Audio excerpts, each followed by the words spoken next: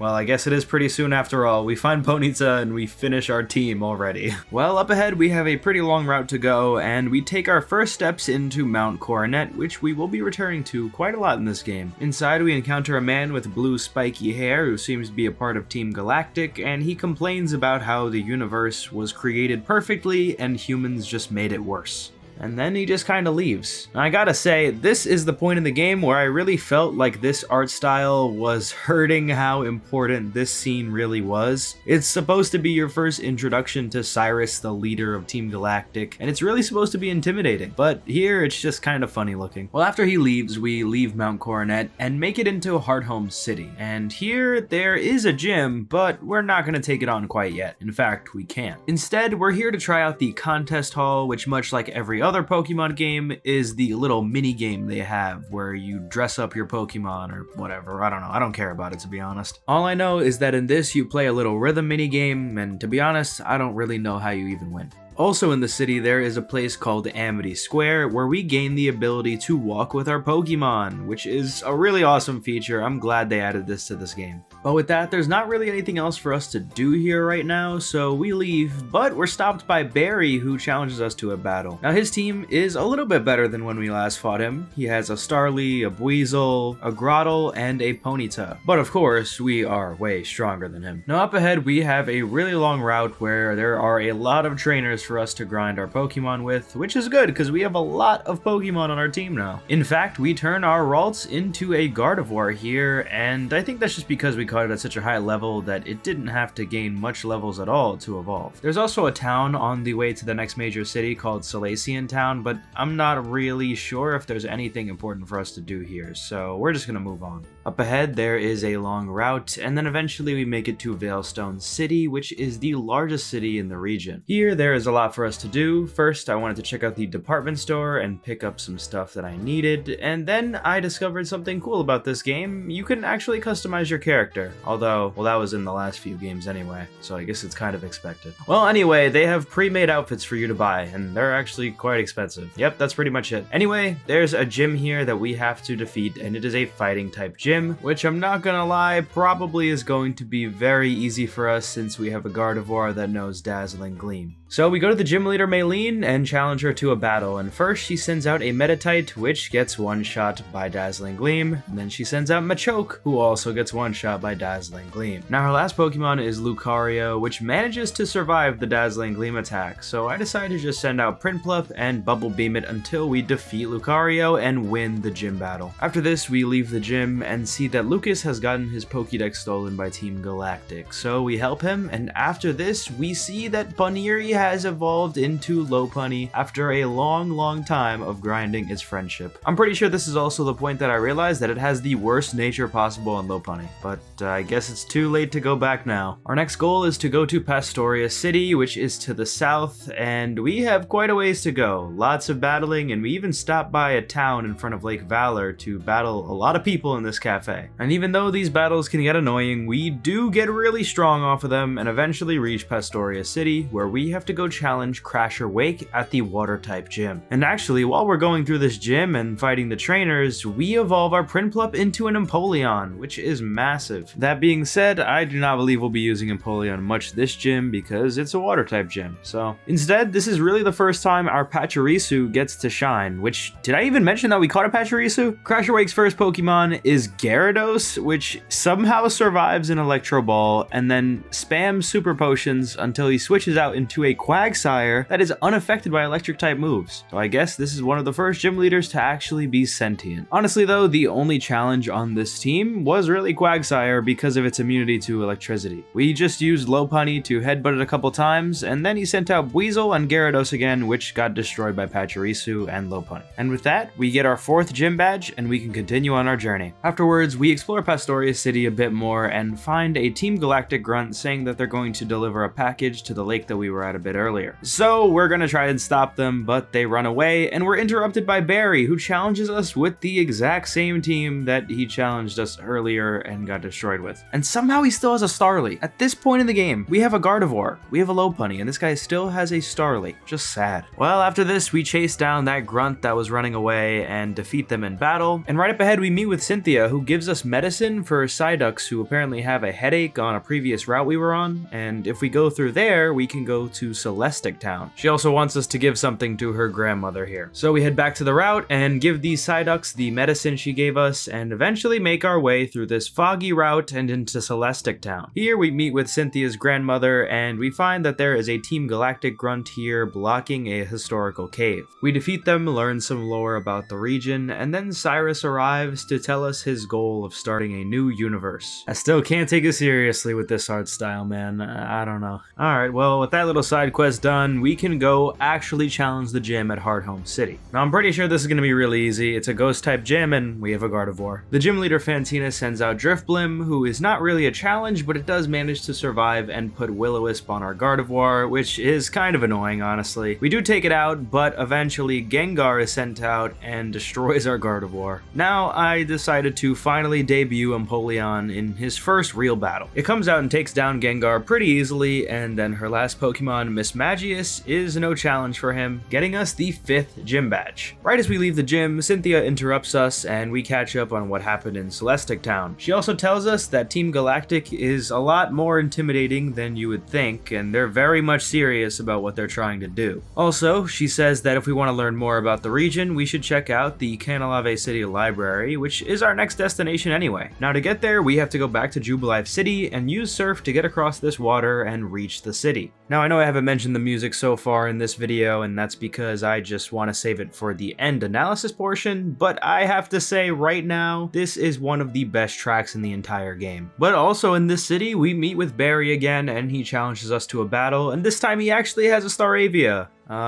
I guess that's okay. I mean, he should have a Staraptor by now, but alright. He also has a Heracross, which is generally a good Pokemon, and that's pretty much it. This is one of the worst rivals I think I've ever seen. Well, now it's time to take on the next gym leader, and he uses steel types. Byron's first Pokemon is Bronzor, and we use Gardevoir to take it down pretty easily. Next, he has Steelix, so we send Empoleon out, and it handles it very nicely with Brine. Finally, Bastiodon. I thought this would be a really easy Pokemon to take out, but then it surprised me with Thunderbolt, and our Empoleon goes down. So we send out Lopunny, and pretty easily defeat it, actually. You know, it's kind of funny. I thought that this game's gym leaders would be very difficult, considering I couldn't beat the second one for like 3 hours, but I guess not. Well, when we go outside, we meet with Barry, and he asks us to come to the library and meet with the professor and Lucas. Here, the professor tells us all about his research that he's been doing, and he wants us to go investigate the 3 lakes in the region. But as he's talking, there's a massive explosion that shakes the room, and we go outside and learn that Lake Valor has been bombed. So we go to check out what happened, and when we arrive, we see that Team Galactic has drained all the water from the lake, leaving the Magikarp bouncing on the land. When we go in this cave in the center of the lake, we find Commander Saturn inside, and we challenge him to a battle. Afterwards, we learn that Team Galactic is trying to steal the 3 legendary Pokemon from the 3 lakes in the region, and they are probably going to be successful. Knowing this, we head straight for Lake Verity and find that Team Galactic is here as well. We battle Commander Mars, but it is too late, and all of the legendary Pokemon have been taken from the lakes. Now, all we can do is go to check on Barry, who went to Lake Acuity, which also happens to be right next to the city that houses the next gym we need to go to. To get there, though, we have quite a long way to go. First, we have to go through Mount Coronet and into Route 216, which I remember being the start of the most annoying series of routes in Pokemon Diamond and Pearl. And the reason really just has to do with the fact that it's hailing, so every time you get in a battle, you have to deal with the annoying hail cutscene, and it's just really slow paced in the original games. Here, it's a little better, I gotta give them that. To be honest, the worst part about this route is that I can't walk with my Pokemon, and while we were here, we evolved our Ponyta into a Rapidash, and that's really the one Pokemon I wanted to see walk around, but I guess we'll do it later. After a long and arduous journey, we eventually make it to Snow Point City, and we talk to someone here saying that we should wear something warmer, which is a good point. We look very cold. So I fly back to Veilstone City and pick up a new outfit, which was pretty expensive, but hey, at least we're warm. And they even changed the dialogue now that I put on something different, which is kind of funny. Our main objective here, though, is to take on the gym, and unfortunately, this slide puzzle is as hard as it's always been. I don't know, I'm just not good with these. Well, eventually we make it through, and we can challenge the gym leader, Candace. Considering she's an Ice-type trainer, I figured Rapidash would be the best option for this fight, and it starts off pretty well. She sends out Sneasel, and we one-shot it with Rapidash, but then she has a Medicham, and it uses Rock Slide. Honestly, I was still super confident I would win, so I decided to give Clefairy some reps because I feel like I've barely used it. I have it use Moonblast, and it takes down Medicham. Her last Pokemon is Abomasnow, and I thought Gardevoir would be able to take it down, but I guess not. This thing is kinda tanky. So I had Lopunny go out and use Drain Punch, which is super effective against Ice types, and we win the gym battle. And with this badge, we go to check on on Barry in Lake Acuity and find that he could not defeat Team Galactic, and they have successfully completed their objective. All that we have to do now is go to their headquarters in Veilstone City and see what we can do. I'm gonna spare you this whole little sequence here. It's just one of those evil bases that you have to get through, and there's a lot of teleporter pads and battles. Yeah, I mean, it's just like every single one in every Pokemon game. Ultimately, we get to the end of the headquarters and meet Cyrus, who says that we could just take the legendary Pokemon back because he already got what he needed. But he does battle us first, and his team is not great right now. I mean,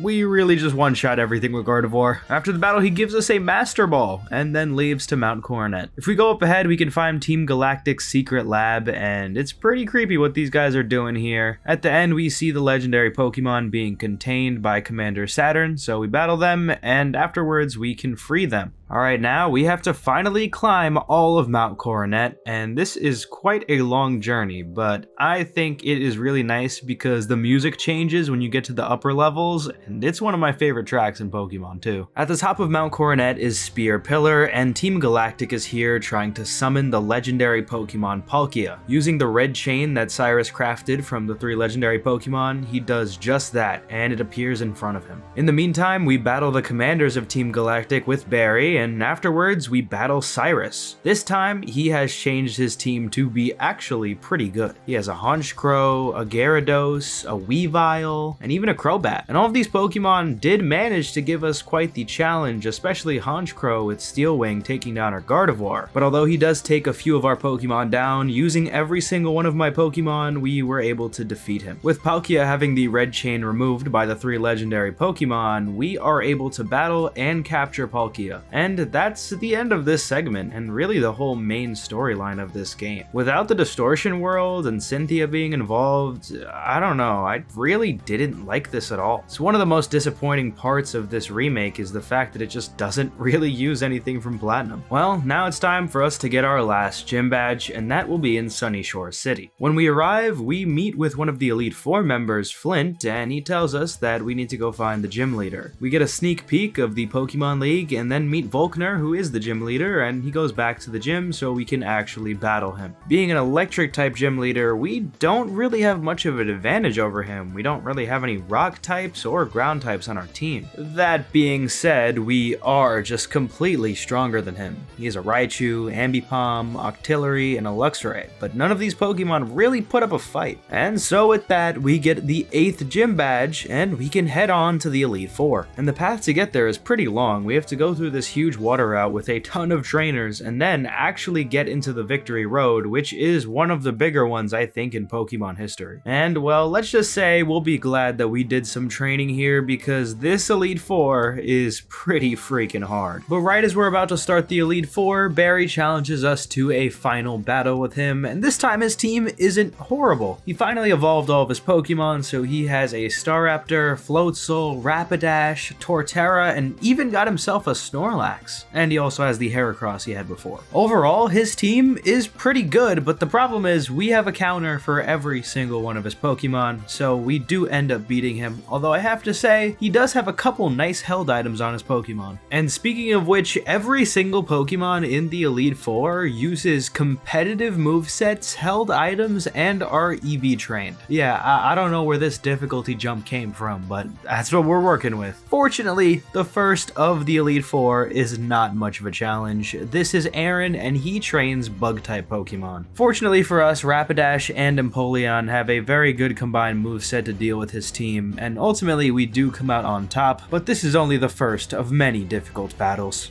Well, except the next one. This one's also not really that bad. I promise it'll get worse though. Regardless, this is Bertha, and she has ground-type Pokemon. Her first is Quagsire, but it's actually not as tanky as I thought, and Gardevoir takes it down easily. And then all of our other Pokemon are really just victims for our pretty well-balanced team. We had plenty of options for super effective moves, and even if we didn't, we can just beat it with raw strength, even if it's type neutral. Alright, Flint. He is a fire-type trainer, although his team doesn't really have that many fire types. In fact, he's pretty well-balanced. Instead, he uses fire-type moves on all of his Pokemon, even if they aren't all that one type. Now, first he sends out Rapidash, which of course isn't going to be very great against Empoleon, so that goes down. He ends ended up having a Lopunny, so I thought it was only right if I sent out mine, and we do win the exchange. Then he had a Steelix, which we used our Empoleon for, and then a Drifblim, which we used our Gardevoir for. But his last Pokemon, Infernape, is probably his strongest as well. I think if we didn't choose Empoleon here, we would have been cooked. I mean, Infernape was strong enough to one-shot our Gardevoir with Fire Punch, so I don't know. Let me know if you had a more difficult experience with Infernape if you picked Torterra, for example. And now finally, Lucian, the last Elite Four member, and he uses Psychic-type Pokemon. Now this is the only team really where I had to think a lot about what I needed to do. It felt like every single one of his Pokemon were capable of hurting me bad just by themselves or setting up their fellow Pokemon to do bad things to us, and yeah, that happened. First of all, Mr. Mime and Girafarig can set up Light Screen, which does really hurt our team considering we need Gardevoir to do a lot of special attack damage. Not to mention, Mr. Mime also knows Reflect, and Girafarig knows Trick Room, so there's a lot to keep track of here. He also does have a Medicham, but this isn't even the worst of the attackers on his team, because Alakazam somehow managed to wipe my entire team. I don't know if I just let him set up too easily or what, but I just couldn't beat this guy. He was too strong. And yeah, I mean, we lost this battle. Such a shame, but yeah, I'll be back when we can actually defeat him. Well, everything went pretty much the same in this run, except I just didn't let Alakazam actually set up and wipe our entire team this time. The Bronzong definitely is strong, but it's nothing compared to what I dealt with the first time around. And now, it's finally time. The supposed most difficult champion in Pokemon, Cynthia. Now, I want to be clear, I have fought Cynthia before, but I pretty much forgot what her team was, and I didn't want to get spoiled, so I didn't look ahead of time of what Pokemon she was running, and I ended up making a few misplays. But at first, she sends out a Spiritomb, and we end up really just trading our Empoleon for it, which I wasn't happy about, but our Empoleon technically didn't go down, it's just one tap now. Next, she sends out Gastrodon, which for some reason I make this mistake every time with this Pokemon. I sent out Pachirisu. Yeah, I know, it was dumb. I wasted a Pokemon for no reason. Gardevoir did take care of things, but I was still upset because Pachirisu is an essential part of our team. But next is Roserade, which fortunately I would say is probably her weakest member on this team next to Spiritomb. All Roserade did for her was just get one shot by Rapidash. And now this is where the real fight starts. Milotic is insane. Like, this is probably the strongest Pokemon on her team, and I know what she has in her last slot. Like, I just couldn't believe the tactics it was using on me. It has a Flame Orb, and apparently with the ability Marvel Scale, it's able to get 50% defense when it has a status condition,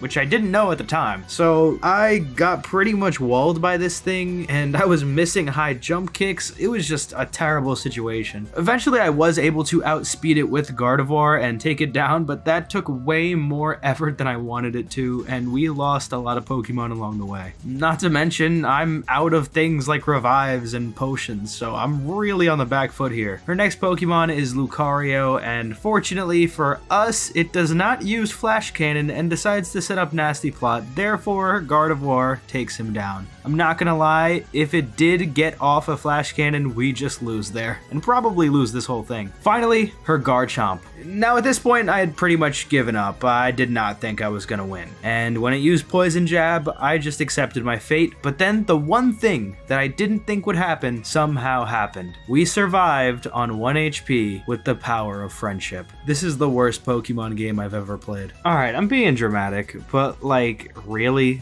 That's how I defeat the champion? That's like the most dramatic thing ever. My Gardevoir lives on 1 HP, so I wouldn't feel sad. Well guys, that's it. We're the champion now. And if you were wondering if there was a post game, there's not. Alright, going into this, I was really about as pessimistic as you could get. But now that I've actually played through BDSP myself, what do I think? Well, I'm not gonna pretend like this game ruined my life, but it definitely ruined my week. No, I'm kidding, but seriously, this is as about bare bones as you can get for a Pokemon remake. It's not a complete zero though, so I want to mention the good and even some great aspects about it. First of all, walking with your Pokemon is really nice, and it made me feel truly bonded to the team I made. Second, the Grand Underground is an interesting addition that adds a lot of new Pokemon and progression which otherwise did not exist in the original experience. Also, the music is remade beautifully, and I think it upgrades almost every song in the game. Finally, I actually love how challenging the Elite Four and Champion teams are built. However, this is where my praises end. These games are some of the most boring and aggravating experiences in the entire franchise. Before anything else, I hate looking at this game. It is so ugly. So with that passively annoying me the whole time, the major issue is how uninteresting everything is here. I don't even like Sinnoh that much in the first place, barely enough to enjoy Platinum really, and BDSP did close to nothing to spice it up. Worst of all, these are remakes of Diamond and Pearl, two games which I consider to be nearly the worst Pokemon games of all time, at least relative to the other ones because of how unfleshed out and poorly running they were. I mean, they weren't that bad, I guess, but actually playing through them now feels terrible. If the Platinum content were present in the remakes, I wouldn't have much to critique really, but without it, this region is just so unappealing to me. Sure, BDSP does run way better than the originals, but like, I would hope so. My next major issue with this game actually has to do a lot with something I praised earlier, the friendship and bond with your Pokemon. As connected as I felt with my team, every single time I should have lost a battle but survived due to that damn friendship mechanic, I felt extremely annoyed. Not to mention the annoying messages that they always show whenever anything happens. Look, if I make a mistake or I don't plan accordingly, I don't mind losing the fight. In fact, sometimes when I've improved the most, it was because of how hard the fights were. I think of times in Pokemon Emerald or Pokemon Ultra Sun where I had to think with my brain in a Pokemon game. I know, crazy. And in BDSP, they were so close to greatness here. The Elite Four and Champions are supremely challenging for a regular Pokemon run. That is, unless we just survive or dodge every other knockout attack and, oh, have a double chance to crit on every move. But yeah, the worst part of BDSP isn't necessarily one thing, since the concept of BDSP as a whole was flawed the second they decided to give it to some random other developer. There's a certain charm those older Pokemon games have, specifically Heart Gold, Soul Silver, and Platinum, and it really has nothing to do with the gameplay itself, but more so the vibe of the adventure. But BDSP just feels like a corporate obligation, like they just had to make a remake for Gen 4, it was time. I didn't want to end up being another hater to the most hated Pokemon game, but it really doesn't offer me any reason not to. Why would I ever play this game again? What would I get out of it? So, is Pokemon Brilliant Diamond and Shining Pearl actually good? Well, for the first time in this series, no, I don't think they're very good at all. Now going forward, we're not quite done with Sinnoh. There's still one major adventure in this region that we have left, and it completely changed how Pokemon viewed their franchise forever. The game that shortly followed BDSP, Pokemon Legends Arceus. Pokemon Legends Arceus is one of the most interesting Pokemon games of all time. Coming off of the insanely controversial release of BDSP, Pokemon's reputation was in the trash, but there was still hope. For the first time, Pokemon wanted to expand into the open world genre that Breath of the Wild had popularized. While not completely open, Legends Arceus was to feature huge areas very similar to the Crown Tundra DLC in terms of size. And with a whole new catching and battle system, this game was set to be a completely different experience than ever before. With open world Pokemon seemingly becoming the standard for the games going forward, I think we should look back at where it really started. Today, I will be playing through Pokemon Legends Arceus for the first time and finding out if it was actually good. The game begins with us looking at a bright yellow light that says we are going to be transported into a new world. So we pick our character and then wake up in this floating nothingness, in which Arceus appears and gives us a new iPhone, and then the game begins. We end up waking up on a beach and greeted by a man, and he tells us that we fell out of the sky. After making it clear that we have nowhere to go here, he decides to help us and introduces himself as Professor Laventon. We actually arrived as he was chasing down the starter Pokemon, so we decide to help him so we can get our first Pokemon. On the way to help him, we find this phone on the ground that is our phone, but it has changed a little bit. I guess this is what Arceus gave us. We get a message from Arceus saying to seek out all Pokemon. Well, considering we don't even have one, I think we should start small. Up ahead, we meet the professor and help him catch these Pokemon using the new mechanic in Legends Arceus. Here, all we have to do is hold the trigger and then release the throw Pokeball. As the professor, he wants to research all of these Pokemon and put them in the Pokemon Pokédex, and well, our goal is to catch every single Pokemon, so we decide to work together. So our first destination is Jubilife Village, indicating that this is the old version of Sinnoh. As we walk through the town, it's clear that we are not viewed very, openly. Let's just go with that. Yeah, anyone we talk to seems to not want to talk to us. Eventually we meet a girl named Akari who judges us again, just like everyone else, but then the professor comes in and says that they are part of the Survey Corps. Now the professor wants us to join the Survey Corps, although they need the permission of the captain, and she actually comes and tells us that she'll allow it. Also, considering her appearance, Captain Silene is obviously the predecessor of Cyrus, which is interesting considering the Survey Corps is a part of Team Galaxy, which is, I guess, supposed to be Team Galactic, although I don't think we're bad guys. Well, we have dinner and then learn about a huge rift in the sky, which apparently we fell out of. And afterwards, we're told that we'll be going through a trial tomorrow to decide if we can really join the Survey Corps. So we turn in for the night, and the next morning we meet with Akari, and she takes us to the Survey Corps building. Inside, we overhear the medical treatment of someone who was attacked by a wild Pokemon, and based on the conversations we had yesterday, it was insanely impressive, and no one has ever done this before. Caught 3 wild Pokemon back to back. Yeah, no wonder these guys need help. But we talk to the captain and we're assigned the task of collecting a Starly, Shinx, and a Bidoof. And to give us some help, the professor lets us choose one of these 3 starters, and I decide to go with Oshawott. As we're leaving to head to the Obsidian Fieldlands, we meet a man who seems to be a traveling salesman. His name is Volo of the Ginkgo Guild, and he is just passing by apparently, although he seems to know everything that we've done somehow. He challenges us to a battle, although it is not much of a challenge at all, and then we can head out of here and into the Obsidian Fieldlands. Now that we're here at the base camp, we can really just complete this challenge pretty fast because the 3 Pokemon we need to collect are just nearby. And there's nothing special about this, it just serves as a mini tutorial, and then we head back to Jubilife Village once we've collected them. When we report back to Silene, she finally gives us the approval to join the Survey Corps, although we do have one more person to talk to before we're official members, the Commander Kamado. When we speak to him, he asks us to fight him, not with Pokemon, like literally. Well, we get thrown on the floor and he tells us that we have potential. Well, now that we're an official member of the Survey Corps, we can go back outside and learn one more thing before we leave. This is crafting, and it is pretty important in this game, although I would say it's pretty bare bones compared to any other open world crafting system. We also gain access to these side quests, which are really important to progress in this game, which I didn't expect, but hey, that's how it is here. So we talk to these people who need things done for them, and then we head back to the Obsidian Fieldlands. Now here is where the journey really begins, and you get into the typical gameplay loop. So while you're out surveying, you have a couple things that you're pretty much always gonna do. Whenever you see a new Pokemon, you want to do your best to either catch it, battle it, or both. This is because you always want to make progress on their Pokédex entries. Now exactly how you do this varies between Pokemon, but they usually require you having to see it use a certain move, battling it a certain amount of times, catching it a certain amount of times, and well, you get the point. But regardless, I will say at the beginning part of this game, you probably won't see me getting many permanent team members because, I mean, do I really want to use the most common Sinnoh Pokemon ever? But back to the gameplay. So our main objective is to get our first star in the Survey Corps, and to get it we have to complete quests or catch Pokemon, basically everything I just said. And there's no time limit or anything, you can take your time. I even went and got a new outfit and a haircut. I really do like this style of gameplay, even though I thought the tutorial dragged on quite a while. Well, after doing this, we finally reach the first star rank, and then we're asked by Akari to help her with something. Apparently she's not too good at commanding her Pikachu in battle, so we battle her, and actually I want to take this time to explain a new element in the battle system. So in this game, there's something called Agile Style and Strong Style moves. Now this is kind of hard to explain, and it's not the case every time you use one of these moves, but Agile Style usually allows you to do less damage, but in return you get to attack multiple times in a row, or you get your next turn sooner. Strong Style allows you to hit harder, but it takes longer for you to get your turn again.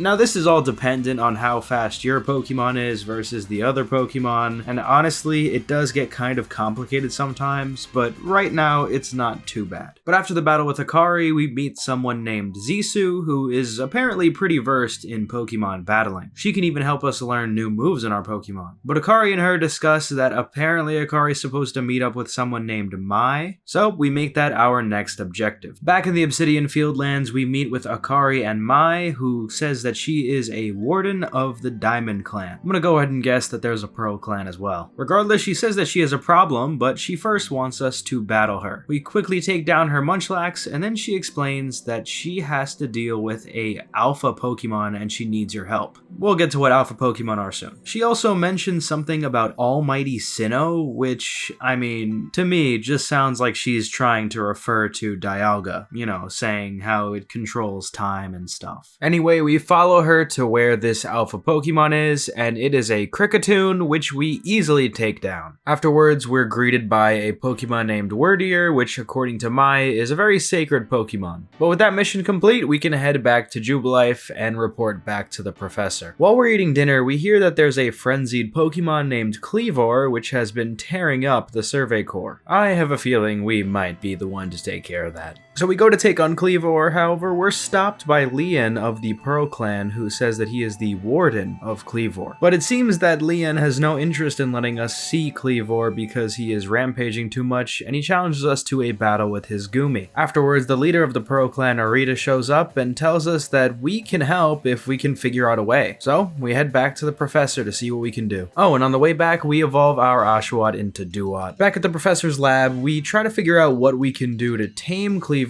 and find that if we can make his favorite foods into throwable balls, maybe it would tame him. I guess there's only one way to find out. On our way back, the Diamond Clan greets us with Wordier, and Adaman gives us a flute that allows us to ride on Wordier's back, and also the Pokemon gives us a Mind Plate. Now, in previous Pokemon games, you could use these to boost your stats, but I think these serve a story purpose in this game. Well, we head back to Leon and tell him our plan, although Arita wants us to battle her first to see if we're really strong enough to do this. After taking on her Glaceon, we manage to get these balms together that we can use to hopefully soothe Kleavor. Now we can start the first major boss fight of this game, and this is very interesting and new to the Pokemon franchise. Instead of just a turn-based battle, it's more of like an action RPG style battle where you have to avoid attacks by dodging and also throwing these balms. Occasionally you will be allowed to throw your Pokemon out and battle it, but you still have to complete it using the balms. I think this technique will ultimately get better in Legends ZA, as I have already played that game, but I do want to say that it is very interesting how they introduced it in this one. This first fight here is not that challenging, although it definitely will pick up later in the game, but with that we get the Insect Plate and finally calm down Kleavor. Now we can head back to the village, but when we get here, Volo appears again and tells us that we can keep collecting these plates and maybe we can see something cool happening. Honestly, I don't even know how he knows what we're doing. This guy is just like watching in the bushes somewhere. Well, we report back to Kamado and he tells us that while we did a good job today, there are actually plenty of more frenzied Pokemon for us to stop, so yeah, I feel like this is gonna be a recurring theme of the game. But now we can have dinner with the professor and Akari and head to bed. The next morning we meet someone from the Diamond Clan named Arezu, and she says that she's a hairdresser. That's pretty much it. But we go talk to the captain and she gives us our second star, and then we get our next mission from Kamado. But when we walk into his office, he seems to be having a conversation with Arezu about a situation involving Ursaluna. He ends up telling us our next mission is to go study Ursaluna in the Crimson Mirelands. But before we go, Akari wants to battle us again, and she has a new Pokemon, Mime Jr., which we have not seen yet, and Pikachu. While she's a little bit stronger, still she is unable to defeat us, and we head on into the Crimson Mirelands. After getting a couple quests and collecting new Pokemon, we head to the Salacion ruins as instructed and meet with Caliba of the Pearl Clan. It seems that she doesn't really have any interest in working with us though, and Volo appears and asks to battle us. I really don't understand what this guy wants from us. Well, afterwards we're asked to go recover a wall fragment of the ruins which were stolen by 3 bandits named the Misfortunes. We eventually track them down and their names are Charm, Clover, and Coin.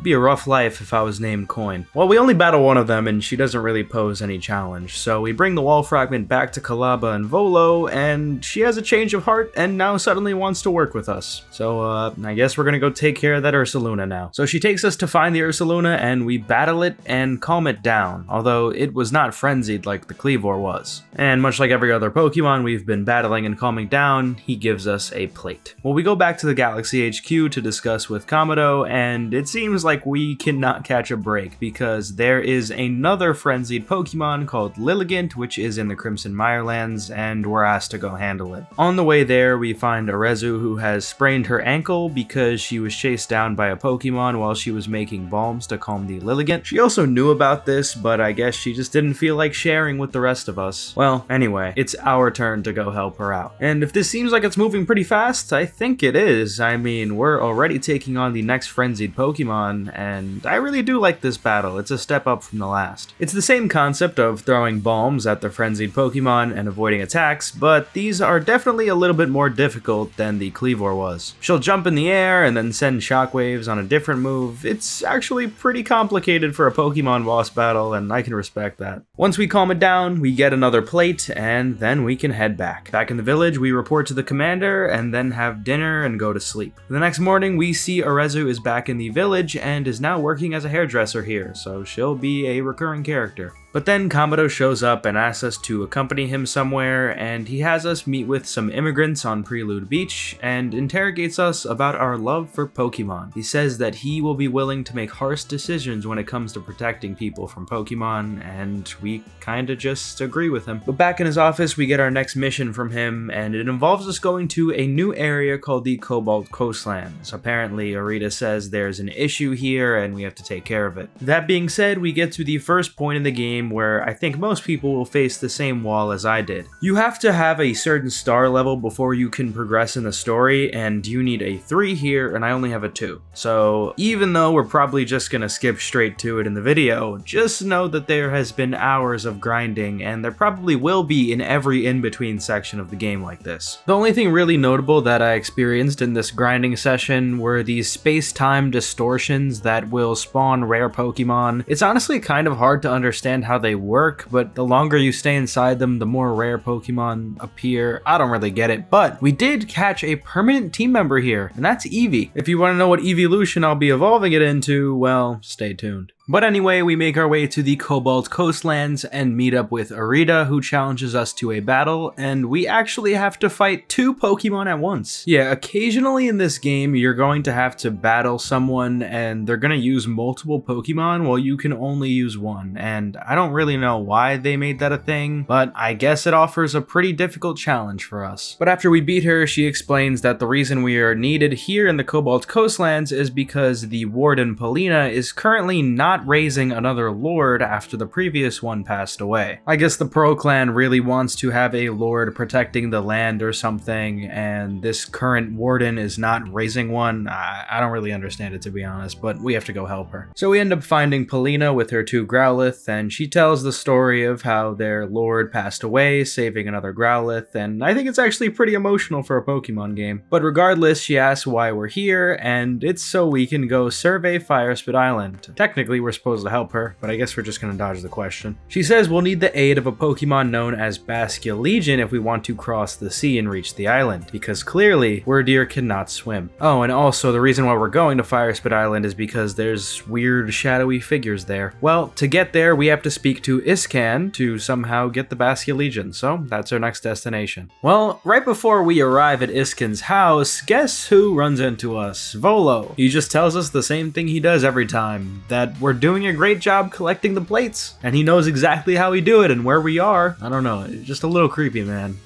Anyway, we go to Iscan's house and we try to figure out how to get Basculegion. He seems to be very scared of everything. Well, he says in order to get Basculegion, we have to give it its favorite food, and the only way to get that is by catching a Dusclops. Once we find the Dusclops, we make the food and give it to Basculegion, and it gives us a plate. Also, Polina is here, and apparently her and Iscan are acquainted, even though they are in separate clans. But right after this, the Misfortune Bandits arrive and steal steal one of the Growliths, so we also have to save them. Fortunately for us, I'm pretty sure they just went to Fire Spit Island as well, and that's where we're heading. After crossing the sea and arriving here, we encounter the bandits, battle them, and see that they're trying to make the Growlithe evolve. But then Iskin and Polina arrive, and well, their Growlithe seems to have jumped in the water and made them come here, and actually it evolves into an Arcanine. But out of nowhere, something happens to it and it starts to become frenzied, and we are in for a boss battle here. I'm not gonna lie, out of all the frenzied Pokemon so far, this is definitely the hardest. You're on a tiny little platform and he charges back and forth and creates huge flame waves. It's definitely the first time I've really struggled this game to handle these frenzies. But we're eventually able to handle the situation using the bombs that Arita made us, and we tame Arcanine. I really do like this part of the story because we go from Polina telling us how this Arcanine saw its own father die in front of its eyes, and how because of that she never wanted it to become a lord itself and didn't want to put that pressure on it. But it goes through its own struggles and becomes stronger and evolves into an Arcanine by itself. Alright, it's time to head back. We report back to the commander and he says that we did a great job and we'll have our next mission soon. We have dinner with the professor and Akari, and the next morning,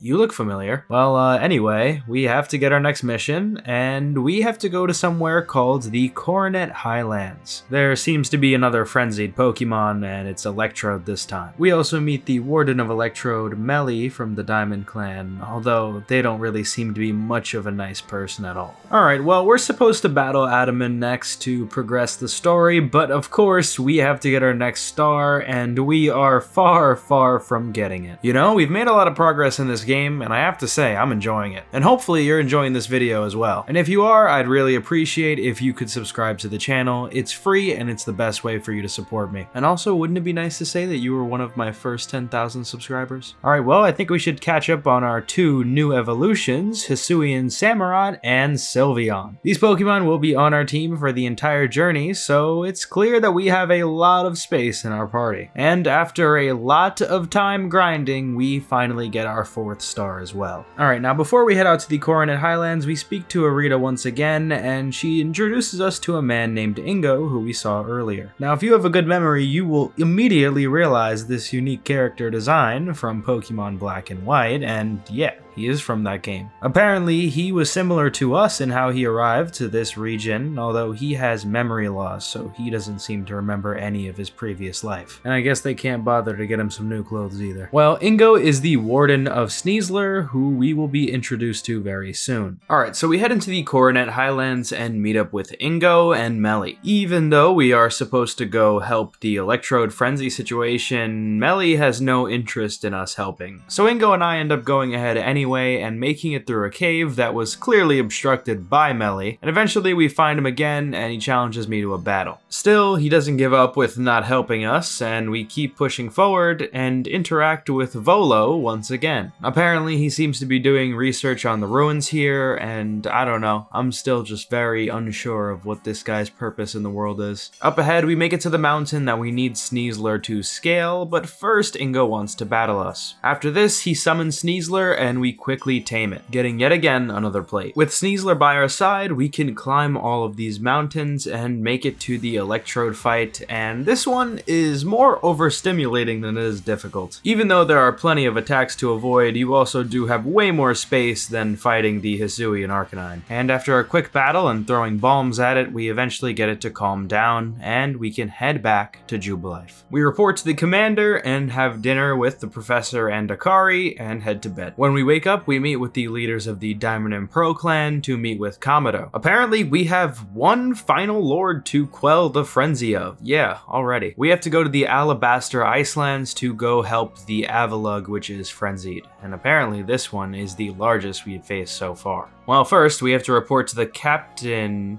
and I guess we walked in on something? Well, anyway, we have to get our 5th star, and as you know, there is a lot of grinding for us to do, so let's go do that. Now here, the most notable thing that I want to bring up is I want to introduce our next 2 party members. First, we caught a Gible that we trained into a Gabite using the EXP candies, and I also went ahead and picked up a Hisuian Growlithe. With our new team members and a lot of grinding complete, we eventually get our 5th star, and we're ready to move on into the next area. But first, Akari wants to battle us, and this time she has a Mr. Mime, her Pikachu, and a Staravia. While she definitely does put up more of a fight than usual, we still beat her without that much of a challenge. And now we can head into the final area of the game, the Alabaster Icelands. Here, with the help of Adaman and Arita, we look for a man named Garrick, who is the warden for Avalugg. At first, he's not really willing to help us because he's just defending the Avalugg and saying it did nothing wrong, but really we're just trying to help him, and after a battle, we convince him to let us go and save it. He also says that we need to speak to another warden named Sabi, who has a braviary that we're gonna need to traverse the area. When we meet Sabi, it turns out that she's just a kid, and she has us walk around this entire region chasing her on her braviary. Eventually, she leads us to this temple, and we have to figure out all of these puzzles inside it. Basically, there's this code that we have to input on the wall, and it's dependent on where these statues are looking. At first, it was kind of confusing, but once I understood it, it was not a challenge at all. At the end, Asabi is waiting for us to battle us, and it's a 3-on-1 fight, and these are all pretty strong Pokemon too. Somehow, though, the battle wasn't as bad as I thought it would be, and we head outside to meet Braviary. After a quick battle with it, it gains our trust and gives us the Sky Plate. And we have finally gotten our last ride Pokemon, Braviary, which allows us to fly across the region. Now, before we can take on Avalugg, we have to search for the Eternal Ice that it really wants, and apparently we need to calm it down. And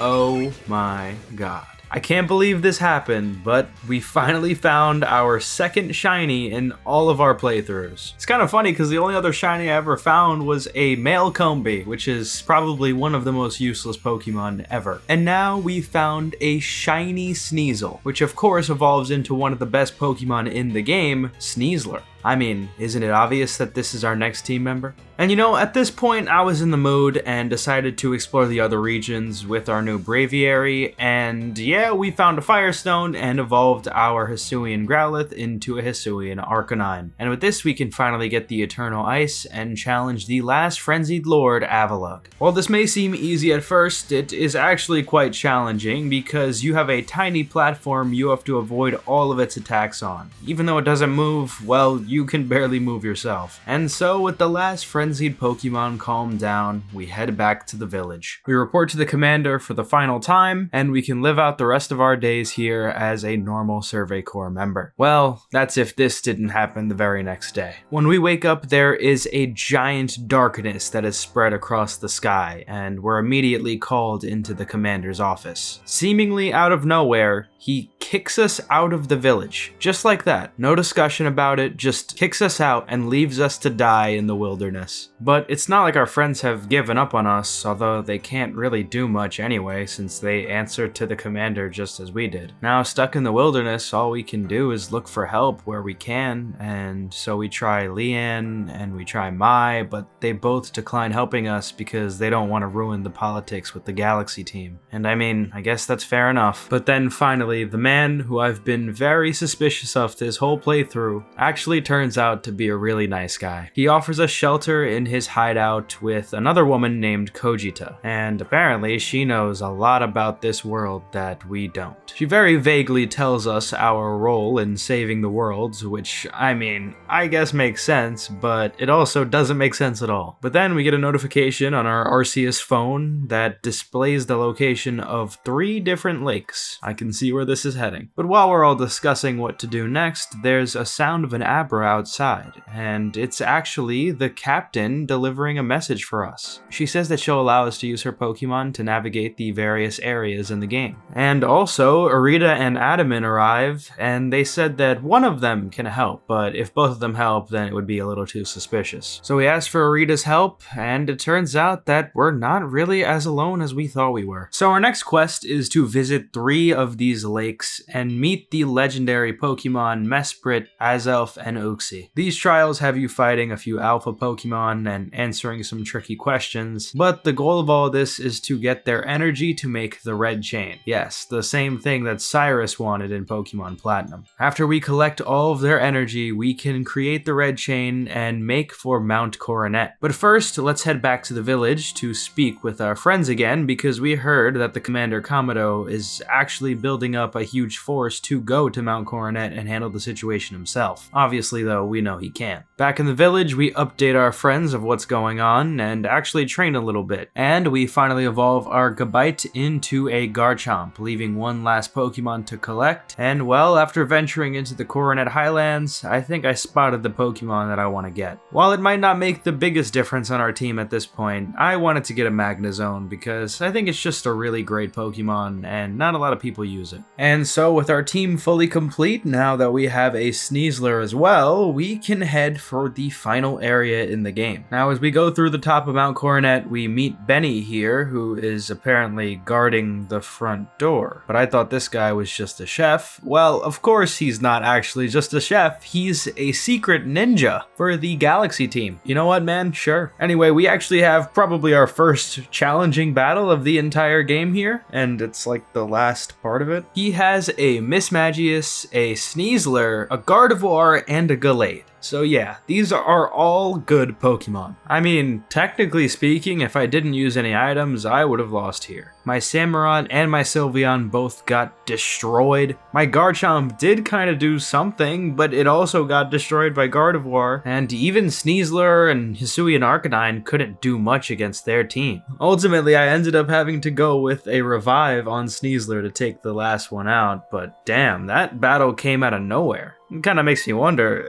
is it only going to get harder from here? Well, at the top of Mount Coronet, which I guess is Spear Pillar, we meet Kamado, and after arguing for a bit, we decide that whoever wins this battle will get to handle the situation how they want to. While Benny's team was a lot more attacking focused, it seems that Kamado likes tanky Pokemon. Aside from Braviary, he has a Snorlax, Clefable, and a Golem. Thankfully, in Pokemon, defense does not usually win championships, and we're able to defeat him a little bit easier than Benny was. And with winning the fight, we can walk up and find the legendary Pokemon, called Almighty Sinnoh by the people here. In reality, it's just Palkia. Using the red chain, we weaken it and battle. Ultimately, we end up catching it, but right as we're celebrating, another Pokemon appears out of the portal, which is Dialga, and since we're too weak to face it right now, we run away. Regrouping with the team, we actually hear from Palkia themselves through Irida somehow that we need to take the red chain, or I guess a part of it now, a vessel of humankind's invention, which is probably a Pokeball, and a Stone of Creation's beginning. And with these, we can somehow defeat or capture Dialga. Leventon figures that the Stone of Creation's beginning is probably an ore made from the same substances as the plates, and the Warden Leon might actually know where to find something like this. So we begin our search for the thing called the Origin Ore.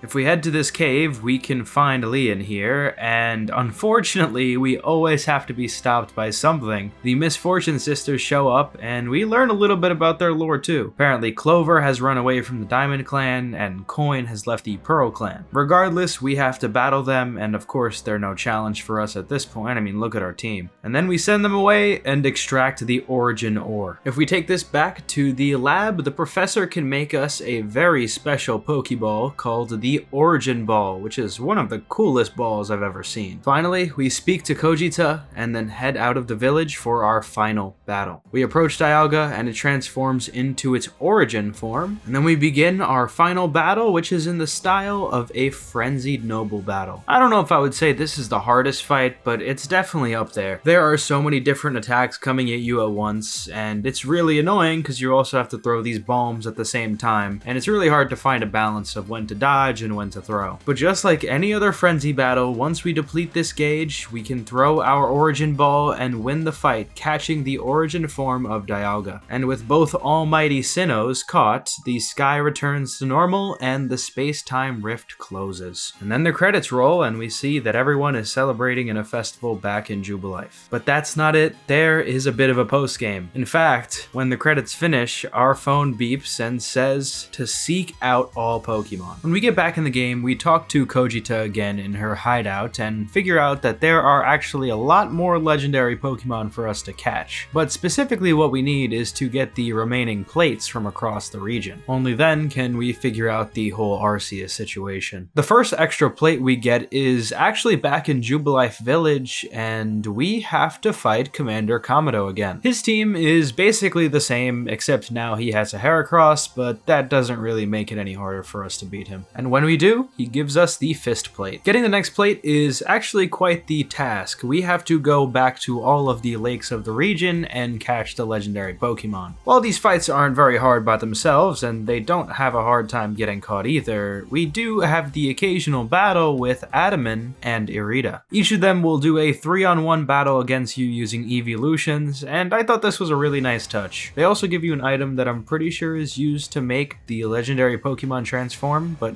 I'm not 100% sure. But after catching all of these lake legendaries, we end up getting the Draco Plate. And after all this, we get another star on our Survey Core. But I mean, it seems like we're really far away from ever completing that. Now, for the other plates, we have to catch 3 of the legendary Pokemon in the region: Cresselia, Heatran, and Regigigas. Once again, these are not that hard to catch, unlike Sword and Shield's legendary hunt, which was quite difficult. Well, the location of the final plate is unknown, so we go to speak to Kojita, and she asks us to get her 3 pieces of wood, and she might be able to help us out. And we do that, and she gives us the plate. Seems that she just wanted to get materials to make a new cutting board, and that she was using this plate as a cutting board. Wow. Well, our last objective is to follow Volo to the top of Mount Coronet. He seems to be very eager to see Arceus just as much as us. And well, when we reach the top, he starts talking about the lack of Giratina in the area, and then he starts talking about how he wants to meet Arceus and how he sought out Giratina and that he was the one who created that rift in the sky. Yeah, that's right. Volo is actually evil and wants to recreate the world with the power of Arceus. Yeah, I mean, you really couldn't have made it any more obvious he was using us to get the plates. I mean, he was kind of watching us the entire game since the beginning. Well, considering there's one more plate and he technically has it, I think we should probably protect ours from being stolen. And so we begin the final battle with Volo. I'm not gonna lie, I lost the first time around here. So that's probably the first time I've lost a Pokemon battle in this entire game. I'm not lying. Volo's team is quite formidable, with him having a Spiritomb, Roserade, Togekiss, Arcanine, Lucario, and Garchomp. After getting beaten the first time, I went back in with a little bit of a better understanding of his team. He starts off with Spiritomb, which is actually pretty easy to take down. This is not a great Pokemon, to be honest, because it is weak to Fairy-type moves. But then he starts calling back his Pokemon, which was kind of annoying. Then he sends out Roserade. Yeah, sadly, we lost our Sylveon to a random poison jab, and I just couldn't believe it, because we do need Sylveon for later really badly. Well, we sent Arcanine out to take out Roserade, and then Volo sends Lucario. And unfortunately, due to how badly leveled we are, we cannot defeat Lucario with just one Flare Blitz, and my Arcanine gets taken down. Things are not looking good. We have Samurott come in to take out Lucario, and then switch in Magnezone to hopefully get rid of that Togekiss. But unfortunately, this level situation is not good. We should be destroying his team, but we are so underleveled, man. So we have Sneasler come out and take it down, but then something really strange happened. Spiritomb moved before Sneasler. I mean, in terms of speed, that is literally a coughing baby versus a hydrogen bomb. So that is a problem unique to only Legends Arceus here. So we lose our Sneasler, and now we send out Samurott to deal with the situation, but I don't know, man. We lost so much of our team already. We have Samurott use Hydro Pump on Garchomp, but it is all for naught, and it gets destroyed by Earth Power. We do have one Pokemon left, and it is our own Garchomp. So we send it out, and it destroys his remaining Garchomp and Arcanine, and we beat Volo by the skin of our teeth. But then Volo starts talking, and then Giratina appears. And then the most unthinkable thing ever happens. Our one Pokemon left, with not even full HP, doesn't even get a chance to defend itself. Giratina moves first, uses Dragon Claw, and one-shots our Garchomp, sending us all the way back to before Volo's fight. I mean, if there was any gripe I've had with this game so far, I swear to God, this battle system is just stupid. So I went to train, and I trained a lot. So So much so that when I came back to Volo, I took all of my pent-up anger out on him. While not all of our Pokemon survived the Volo fight, most of them did, and now we are ready for Giratina. This fight is still challenging, don't get me wrong. I mean, Giratina is a really strong Pokemon, but eventually we can take it down, right? Well, I guess not. So there's actually another phase. Yes, this is a 3-phase boss fight in a Pokemon game. I mean, I've never seen this before. Well, this is really bad. We do not have that many Pokemon left, and it's gonna be a struggle to win this, but we fight, and we're left with our last Pokemon, Samurott, here, and it can't get any more poetic than this. With a final ceaseless edge from Samurott, we take down Giratina and beat Pokemon Legends Arceus. Well, technically there's another fight where you can battle Arceus, but you have to catch every single Pokemon in the game, and I don't know if that's a realistic thing for me to do without just rushing through it. So yeah, that's the game. After beating this game, I think for the first time in a while, I was genuinely shocked with my experience. After years of playing these games, I've come to expect the same thing over and over again. Ironically, for a little while, I didn't love how this game didn't have that feeling. The first 2 hours of this game are unbearably slow and full of cutscenes. I gotta be honest, when this game came out, I just played up until the Lilligant battle, but I lost my save, and I really did not want to play through all of that again. You know what though? I'm really glad I gave it another chance. Once you break free from the tutorial, you get a level of freedom like never before in Pokemon, maybe except for the Crown Tundra DLC. While a lot of the world feels slightly empty and the quests aren't the most intricate, this game feels like the start of a new era for the franchise. Knowing what comes after in terms of Legends ZA, I do have a lot to critique though. It might seem strange for me to have played ZA before this, but I did, which you'll see in an upcoming video, but this future experience really ended up influencing how I saw all of the features of Legends Arceus, and I really started to realize how much ZA improved on this game. I don't want to say that Legends Arceus did a lot of bad, but it really did have a lot of primitive elements in it that I won't miss. First of all, the battle system is weird. I did end up getting used to it, but I don't love the hybrid system of the battles being set pieces, but the gameplay is open and free. I don't mind if they do that for trainer battles, but wild Pokemon, it just doesn't feel right. Oftentimes, it just made me not want to battle any Pokemon, which sucks because you're gonna have to do a lot of that if you want to experience everything this game has to offer. I don't hate the agile and strong style though. I have to admit, there are certain situations where the turn order thing just seems unfair. Like what do you mean I didn't even get to do anything before Giratina ended my run? I literally just had to stand there and take it. I didn't hate the 2 or 3-on-1 battles though. Even if they seemed a bit unfair, I don't know if it was because they were balanced well or not, but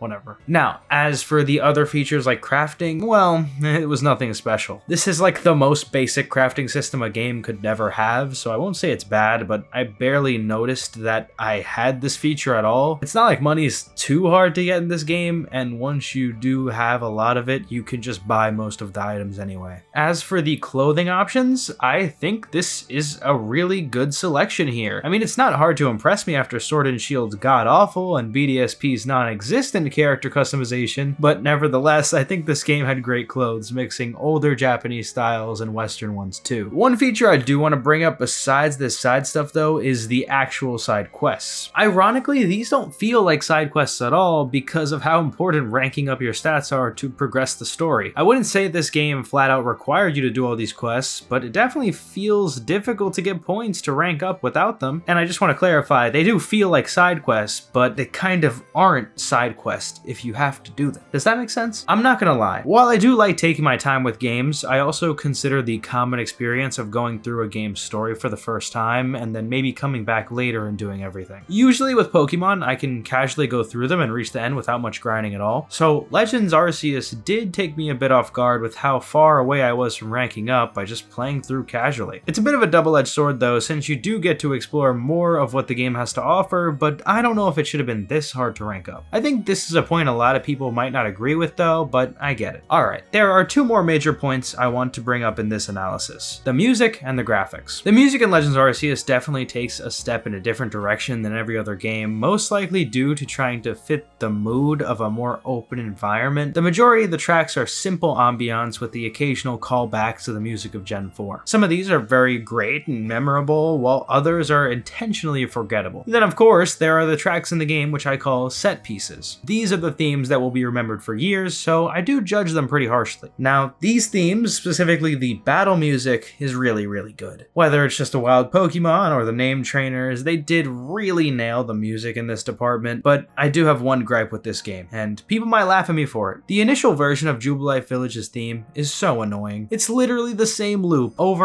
and over again. I want to get out of the city as fast as possible. But you know what? I guess this makes sense narratively. No point in staying in the village early in the game anyway, but later on, the song does end up developing more and it gets kinda nice. It's a callback to the original song. And the town develops just as you are as a player. But enough of that. It's time to actually talk about the worst part of this game. I mean, there's a lot great to talk about here. You know, the Hisuian forms, the music, the open world vibes. But you know what isn't good? The fact that this is the ugliest open world style of game I've ever seen. Pokemon Sword and Shield might not have looked great in their wild area, but at least it looked awesome in the DLC. But dude, do I even need to say anything when you see the game look like this? I don't even know how it's possibly this bad. It looks so pixelated and gross around things like the water specifically. I was shocked when I got to the Cobalt Coastlands and it looked like this. And not to mention the attack animations in battle just flat out look worse than Sword and Shield, which is another strange downgrade. The character models and designs are great, which I'm happy about, but I really do wish that care extended beyond them. I genuinely thought my console had some sort of glitch or bug at some points in the game because of how choppy the graphics were, but no, that's just the reality of this game. So with all that being said, I believe that Pokemon Legends Arceus is not only good, it's actually great. No Pokemon game is flawless, but I think there's a level of respect I have for the gameplay of Legends Arceus that I don't necessarily have for a lot of other Pokemon games. This game doesn't feel like any other in the franchise, which really ups the replayability. This is a really fun world to traverse, and even though it's not technically open world, it does feel like it most of the time. The ride Pokemon are incredibly well utilized here, and I'm glad to see each of them having an important use. I feel like in a game like Sword and Shield, the ride Pokemon didn't even really feel like it because you had a bicycle and you had a Lapras on the water, and that was pretty much it. But I like when you actually interact with the Pokemon and use them to their full capabilities in the open world. Now I know I didn't explore this world completely, there was a lot of Pokemon I still needed to catch, and I didn't get that last Arceus fight. But you know, I did that on purpose. If I wanted to do that, this video would take way longer, and I feel like I would just be rushing to the end of it, and I really didn't want to do that. This is a game I want to take my time with, and hey, I might even take that Sneasler into Pokemon Champions. Regardless, I fully intend to return to Legends Arceus many times in the future. However, I think it's time for my next Pokemon game to be something that takes me back to the basics, and I think I know just the right one. Pokemon Let's Go is one of the most hated games in the franchise, and to be honest, it makes a lot of sense. After the explosion of Pokemon Go, fans of the games were anticipating the next big entry for the series on the Switch, but what they would get was nowhere near what they were expecting. A shameless cash grab Gen 1 remake made to try and get new players from the hype of Pokemon Go. Well, that's what a lot of people said at least. After all, the game seemed to incorporate a lot of Pokemon Go's mechanics and even sold a controller that was meant to be used exclusively in Let's Go. I mean, they even made the mascots of the game Pikachu and Eevee. But besides this, the biggest grievance people had was the seemingly random return to Kanto. If you're counting every instance of the region, Kanto had been remade at least 3 times now, so what's the point of yet another game revolving around it? Well, that's what I want to figure out today. Is Pokemon Let's Go Pikachu and Eevee just another Pokemon Company cash grab, or is it actually good? The game begins in Pallet Town, where we meet up with our friend Trace, and he says that we're going to get our first Pokemon today. So we head to the lab and no one is here, so we check the tall grass above Pallet Town and find him. Before Professor Oak can give us our Pokemon though, Pikachu appears out of the grass and he says that we should try to catch it. Now here's where we get the introduction to the new catching system exclusive to Let's Go, and honestly I think it's pretty cool, although it's not really doable when you're playing on handheld mode. Yeah, I guess when this game came out they expected you to buy its exclusive toy that came with it or just use the Joy-Cons for most of it, but I don't always want to play in docked mode. I mean, what if I had a Switch Lite? Well, whatever. We catch the Pikachu, but it runs off inside of the ball, which I didn't know was possible. But we meet with Professor Oak and Trace inside of the lab and end up picking Pikachu as our partner Pokemon.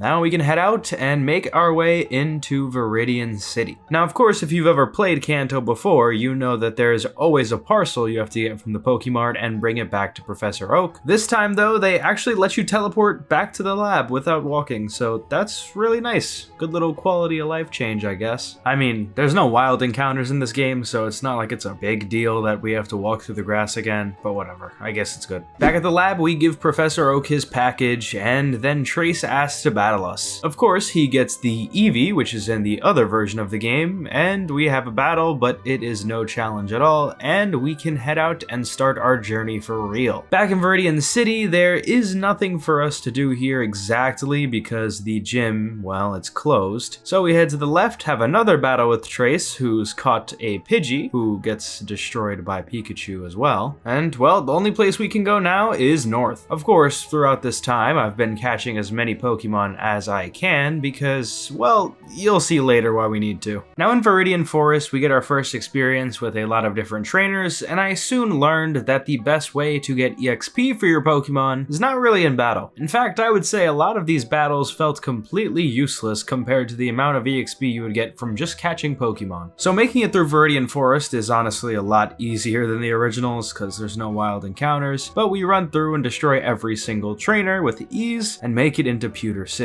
Now there is a little bit for us to explore here, but we really just want to go challenge the gym leader Brock. Of course, being a rock type, that should be a challenge for our Pikachu. Although, with us being pretty well leveled and having one move called Double Kick, I don't think this is really going to be a challenge at all. And indeed, despite having Geodude and Onix, our Pikachu stays alive through it all and uses Double Kick a bunch of times, taking down Brock and getting us our first gym badge. Outside the gym, we meet... Oh, hello, Blue. Yeah, so I guess Blue is in this game. Maybe this takes place in an alternate timeline or something? Maybe this is the future? I don't know. With our first gym badge, we can now head to the right of Pewter City, and here we meet one of the most interesting mechanics in this game. It's actually hard battles. Yeah, as bad of a reputation as this game has for its difficulty, which may or may not be true, it does have one mechanic that is meant to challenge you called the Coach Trainers. These typically will have stronger Pokemon, although they're not super difficult either. Well, I'm still gonna do them all because they do give nice rewards. Well, aside from this route has a lot of battles, and unfortunately they feel really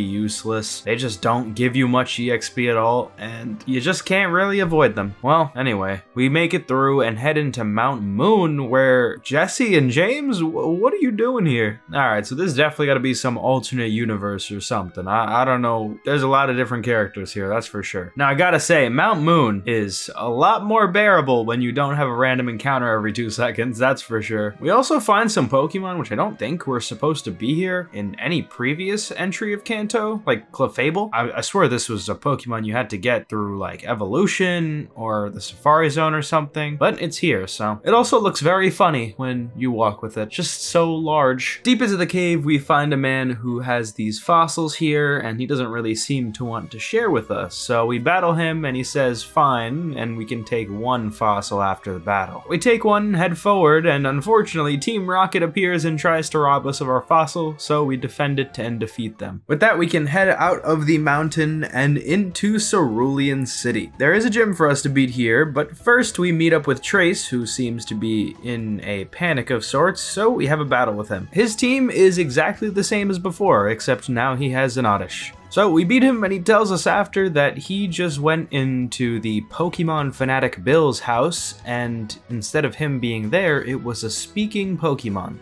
Alright, well, I kind of want to see that. But first, we have to cross this bridge and defeat the Team Rocket member at the end. There's also a lot of trainers on this upcoming route. I really don't understand why there are so many. It's not like they really have a purpose, because they barely give you XP, but whatever. We beat them all, and we make it to Bill's house, and he has turned himself into a Pokemon. I mean, they gave him a whole cutscene here, too. Well, regardless, after talking to him, he gives us SS tickets that we're gonna need later on, and now we're ready to take on the gym leader, Misty. I'm sure you could predict how this battle is gonna go. Misty has a Psyduck and Starmie, but we are able to easily take them both down with Pikachu, except, well, we technically lost our Pikachu. I didn't know Scald would do that much damage, but regardless, it was one shot anyway, and we had our Pidgey take it out. Kind of funny how Brock didn't take down our Pikachu's health much at all, but Misty did. Anyway, we get our second gym badge. Now we can leave Cerulean City and head south, and at the end we meet Trace, and apparently this gate to Vermilion City is blocked off, so we have to go through this underground tunnel, and when we make it to the end of it, there is a lot of trainers to beat and a lot of Pokemon to catch as well, so I do that. In Vermilion City though, there is a guy that we can talk to and give some Growlithe, and he'll give us a Persian. While Persian might not be the greatest Pokemon ever, what it is cool for is the fact that you can ride on it, and it's actually faster than when you run. This is pretty cool, honestly. I'm gonna probably use this for a while. But with our new friend, we have a lot to do in Vermilion. First, we have to go to the SS Anne, which is just below here, and we use those tickets we got from Bill to get on with Trace. Right as we board the ship, we meet with Blue once again, and he warns us about Team Rocket. Alright, well on this boat there are a lot of trainers. Like, I mean, there's one in every single room. So after doing a lot of grinding and getting a really cute cutscene with Pikachu at the tip of the ship, we can actually find Trace once again. He says he just met with the captain of the ship and he could teach us a secret technique. But first he wants to battle us, and his team is not really much different at all actually. He just has a Pidgeotto, Eevee, and Oddish once again. So we beat him and head into the captain's room where he seems to be very seasick. So we rub his back to make him feel all better, and he teaches us a secret technique called Chop Down. These basically replace HMs, and Pikachu can learn all of them without actually making them a move. In this case, we get the move for cutting down trees, and that allows us to enter the Vermilion City gym. The gym puzzle is pretty similar to what it always has been, but I think it's a little easier here. But as for the gym leader, Lieutenant Surge, his team has 3 Pokemon, a Voltorb, a Magnemite, and his Raichu. Pikachu is able to pretty easily deal with the first 2, however, the Raichu is quite strong. In fact, it takes down our Pikachu and we have to do some interesting strategies to beat it. I decided to send Oddish out to poison it, and we basically stalled out the rest of the fight until we won, getting our 3rd gym badge. Outside the gym, we meet up with Misty again, and she says that she could take us to the next area that we need to progress. Although, I don't really know if there was a reason to fast travel here because it is quite literally 3 seconds away. I don't know, this seems like a little too much of hand-holdiness, but alright. So we run through Diglett's cave and meet up with Professor Oak's assistant that teaches us the secret technique Light Up. Now this is pretty much just HM Flash, so we can see in dark caves. Back in Cerulean City, we head into the Pokemon Center and find a man who can teach our Pikachu an exclusive move. Actually, there are a couple of these throughout the game, and I'm pretty sure Eevee can learn even more and better moves, but we'll get to that. Anyway, we head to the right of the city and find a tree that we can now cut down with the secret technique, and we head through this route. About halfway through it, we get jumped by Team Rocket grunts, but fortunately, Lorelei from the Elite Four comes to save us. I mean, that's one of the coolest entrances I've ever seen. After handling Team Rocket, we have to go through this super long cave with a lot of battles. We end up getting pretty strong from it though. Eventually, we end up in Lavender Town, one of the coolest places in all of Kanto. Now, of course, we have to go to the Pokemon Tower, and Trace is here too. He offers to battle us, and for the first time in a while, his team is significantly different. While he still has a Pidgeotto, he now has a Gloom and a Jolteon, although he isn't that much of a challenge for our team. But despite this victory, we can't really continue in the Pokemon Tower much because there is a ghost blocking the way. And when we head back outside, we find Jesse and James kidnapping a Cubone who's looking for its mother. That is just no good. So of course, we gotta follow them to Celadon City to help that Cubone out. Well, the path to Celadon is quite long and arduous, but when we make it here, we meet with Brock, who gives us the T to get those crossing guards to move out the way and let us through. Definitely a little more explicit than how the other games had you get the T, but I'm not gonna complain about that. Now, originally I wanted to go take on the gym here, but I realized I'm not really strong enough to defeat it actually, so I decided to put it off till later. For now, I'm gonna go to the Team Rocket headquarters and save that Cubone. Their headquarters is hidden in the game corner, which is unfortunately not available for us to play. What a shame, but I guess maybe kids shouldn't be learning how to gamble. In the Team Rocket hideout, we have to do a lot of battles with grunts and complete a huge slide puzzle, and eventually we make it to the deepest layer. First, we have to battle Jesse and James in a double battle, who are not much of a challenge for us at all, and then we battle Archer, which I believe is the main villain of Team Rocket in Heart Gold Soul Silver, so pretty interesting callback there. And then finally we battle Giovanni with his Persian and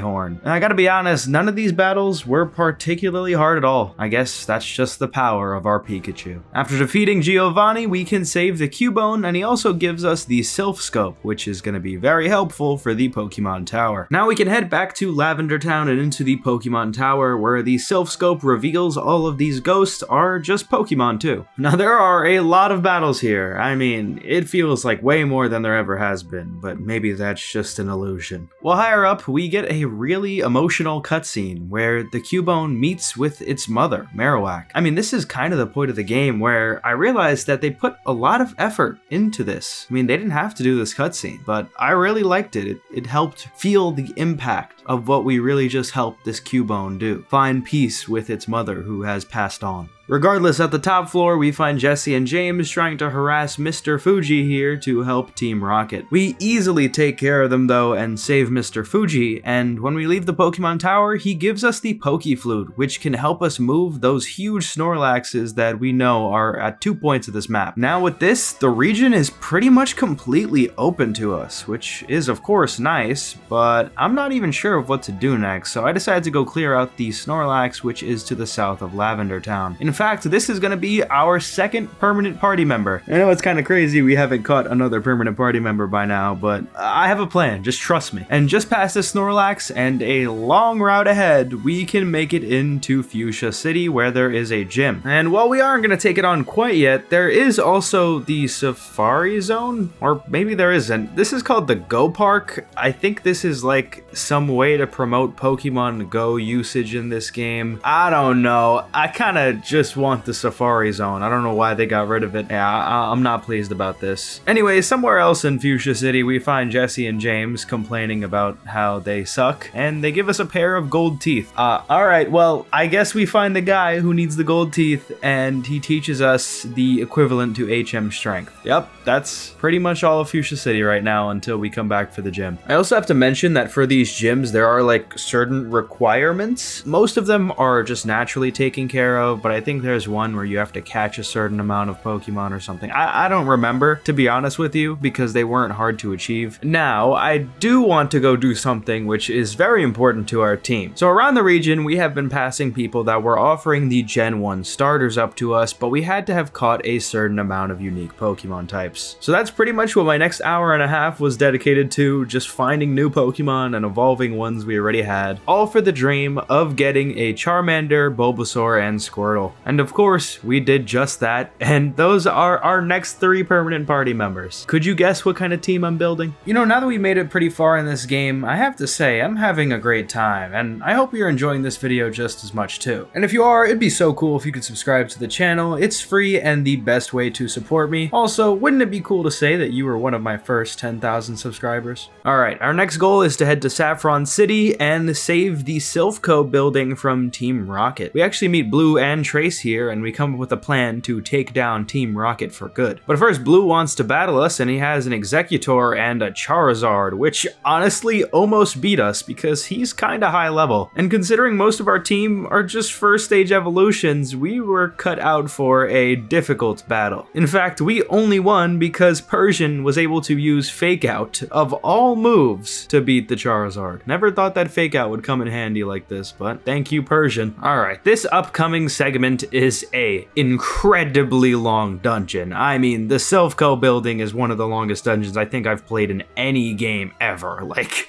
there are so many battles, and it's a giant maze of teleporters. It's like 11 floors. Well, yeah, I'm not gonna show everything, but I just want you to know that we did evolve some of our Pokemon here too. But very, very deep into Silph Co, we run into Archer and a Team Rocket Grunt, and with the help of Trace, we easily defeat them in a double battle. Around this time, we also get our last party member, Lapras. Yeah, if you couldn't tell, we're using Red's team from Hard Gold. But now we've made it to the last floor of Silph Co, and we have to make it through Jessie and James once again until we can reach Giovanni. Now, he seems to be trying to harass the Silph Co president into working with him, but he doesn't seem too keen on helping. So we end up battling Giovanni once again, and he has the same team, except now he has a Nidoqueen. Sadly, it's actually harder for us to defeat him this time around, and it doesn't really help that 3 of our Pokemon are essentially useless because they're not fully evolved. Regardless, we do end up defeating him. Afterwards, Giovanni leaves the building with all of Team Team Rocket, and then we get a Master Ball from the President. After this, we have a couple more things to do in Saffron City. First, we take on the Karate Dojo to train up for the gym, and then we take it on. The requirement for this gym is having a Pokemon that's at least level 45, which our Pikachu is, although I think I ended up vastly underestimating the strength of Sabrina because we could not beat her. There's just no way to with these 3 useless starters right now. So I decided to head back down to Fuchsia City to take on Koga. Now, Koga was definitely a challenge as well. He started off with a Weezing that just used Explosion and almost took our Pikachu out. I mean, luckily we survived, but damn. Then he had a Muck, which kept trying to stall out and poison our Pokemon using Protect. It was really annoying, honestly, but eventually we whittled it down. Then he had a Golbat, which fortunately our Pikachu could one-shot, although his last Pokemon is Venomoth, and to be honest, it was stronger than I expected. But Snorlax was able to get the job done, getting us our 4th gym badge against someone who I think is supposed to be a later gym. Well, I guess you can be Kanto in whatever order you want. We also did get our Venusaur after the battle. Still 2 more evolutions to go though. Now is a good time to train our Pokemon up actually, because these next few gyms might be a bit of a challenge. Now, you remember Cycling Road from the original games? Well, there's no more cycling, sadly, so it's just a normal route. There are a bunch of trainers here, and alright, well, we find another shiny, although I wouldn't say it's a particularly rare one because it's a free shiny you get in Legends Arceus, but you know what? I'll take it. I'm not gonna use it though. Also on this route, if I wanted to, I could have gotten Eevee, even though this is Let's Go Pikachu. Alright, well, after a lot of grinding, we've finally evolved all of our Pokemon. We got a Charizard, Blastoise, Venusaur, Snorlax, Lapras, and of course our Pikachu, and we're ready for anything. So, we head back to Sabrina. She starts off with a Mr. Mime, which gets destroyed by our Pikachu. Then she had a Slowbro, which used Yawn on us, unfortunately making us switch, but we still hit it with a Thunderbolt, making it one-shot, and then Lapras finished the job. Next she had a Jinx with Psychic, which is definitely a really strong move, and I had to maneuver around some of my guys so I didn't lose anyone. But after eventually cycling back to Pikachu, we can Thunderbolt it and take out the Jinx. And her last Pokemon is Alakazam. I tried using Blastoise a little bit to get a hit off, but then I realized Snorlax might just be better, and I used it to take her out, and we get the next gym badge. So at this point, I thought that I actually got the gym badge in Celadon City. I just completely forgot. But I wanted to go get the HM Surf version of the secret technique, whatever. So we head back to Fuchsia City, and around the Go Park area, you can learn the technique. I mean, I even made my way to the Seafoam Islands where we found a legendary Pokemon, Articuno. I mean, I don't really have any interest in using these guys, but it's kind of funny I went all this way without realizing, oh, I didn't even get like what was supposed to be the 4th gym badge. But yeah, even though it would have been a super easy win at this point, I still decided to head back to Pallet Town and surf down to Cinnabar Island where the next gym was. But first, before we can go there, we have to go through this mansion here, which is very scary and abandoned. I mean, I at least remember it being more scary than it actually is. Here, you learn a little lore about Mewtwo, and then you eventually find the key to open the gym. And this is definitely one of the most unique gyms out there. It's a quiz show. Yeah, I mean, that's cool. Regardless, we have to face the gym leader, Blaine. And not for nothing, but his team is pretty good. He's got a Magmar, Rapidash, Arcanine, Ninetales. I mean, these are strong Pokemon, but the problem is that they're all fire type. And, well, our Pikachu knows a water type coverage move. We have a Blastoise and also a Lapras. So, I mean, it's safe to say that this gym was never that much of a challenge for us in the first place. After the gym, we meet up with Trace outside, and he says that there is that gym in Viridian City that we need to head to. So I went there, but it wasn't open, and I couldn't figure out why. And then finally I realized I never did the gym in Celadon. Now at this point, our Pikachu was level 55, and Erica's was 33. And Pikachu knows a flying type coverage move, and we had a Charizard, but we didn't even need him. Pikachu just rolled this gym.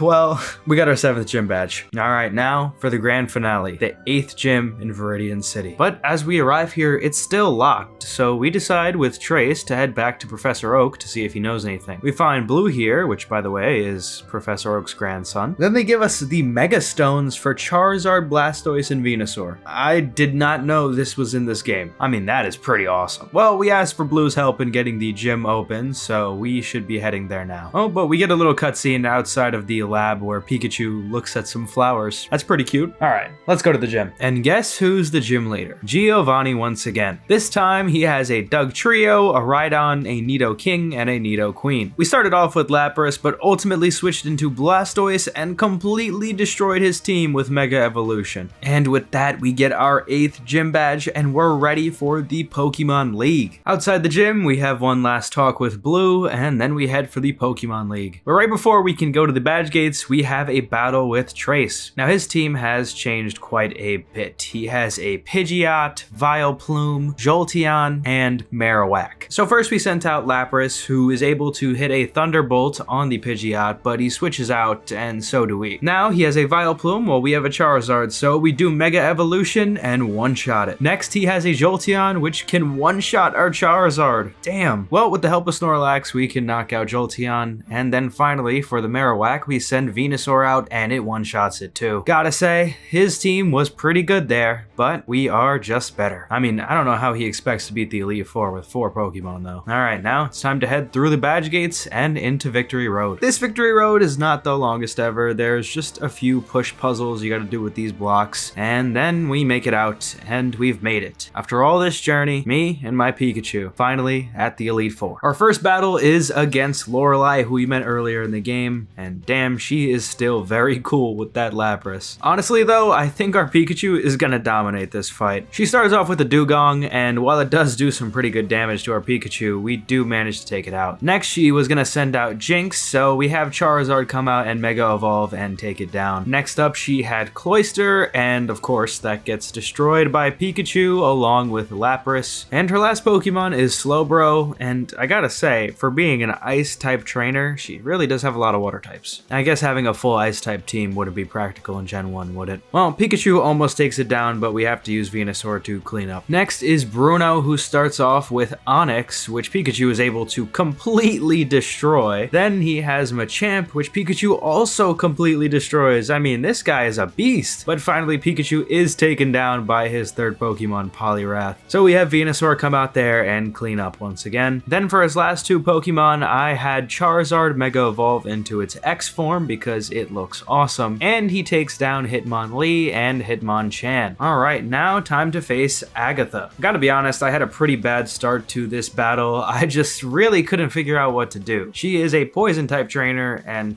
I couldn't really find a good answer to it. I just didn't really have any psychic moves or ground type moves, so I was screwed. Well, I still tried my best, and I rotated around my Pokemon a lot. She has an Arbok, 2 Gengars, a Golbat, and a Weezing. Our super strong Pikachu is able to put a dent into her team, but I'm not gonna lie, this was the biggest team effort ever. I did make sure to give good coverage moves to some of my Pokemon, especially like Blastoise with Dark Pulse, which helped against the Gengar, and Thunderbolt on my Lapras. But yeah, this is probably one of the toughest battles I've had yet. Alright, now it's time for the last Elite Four member, Lance. I have very high expectations for this battle. Well, maybe not. Okay, so Pikachu completely destroyed his first 3 Pokemon. Seadra, Aerodactyl, Gyarados pretty much didn't stand a chance against our Pikachu. He finally sent out Charizard, and even though I probably could have took it out with Pikachu, I sent out Blastoise and Mega Evolved it. Yeah, it didn't stand a chance. And then his last Pokemon, Dragonite. We did some chip damage with Charizard to it, but eventually I decided to use Lapras and finish it off. And yeah, we finished the Elite Four. That was not a challenge at all. Oh, but that's not it. We have one battle left, and it's against Trace. Here he starts off with Mega Pidgeot. I don't know where he got that Mega Stone for it, but alright. It's actually able to tank a Thunderbolt from Pikachu too, which is kinda shocking. But despite his best efforts and getting paralyzed twice and using a potion, he does not stand a chance against these Thunderbolts, and he gets taken down. Next is Vileplume, so of course we send out our Charizard to handle it. We also did go ahead and Mega Evolve it here too. Alright, next is his Jolteon, and I won't make the same mistake as last battle, and I'm gonna swap in Snorlax before Charizard gets taken down.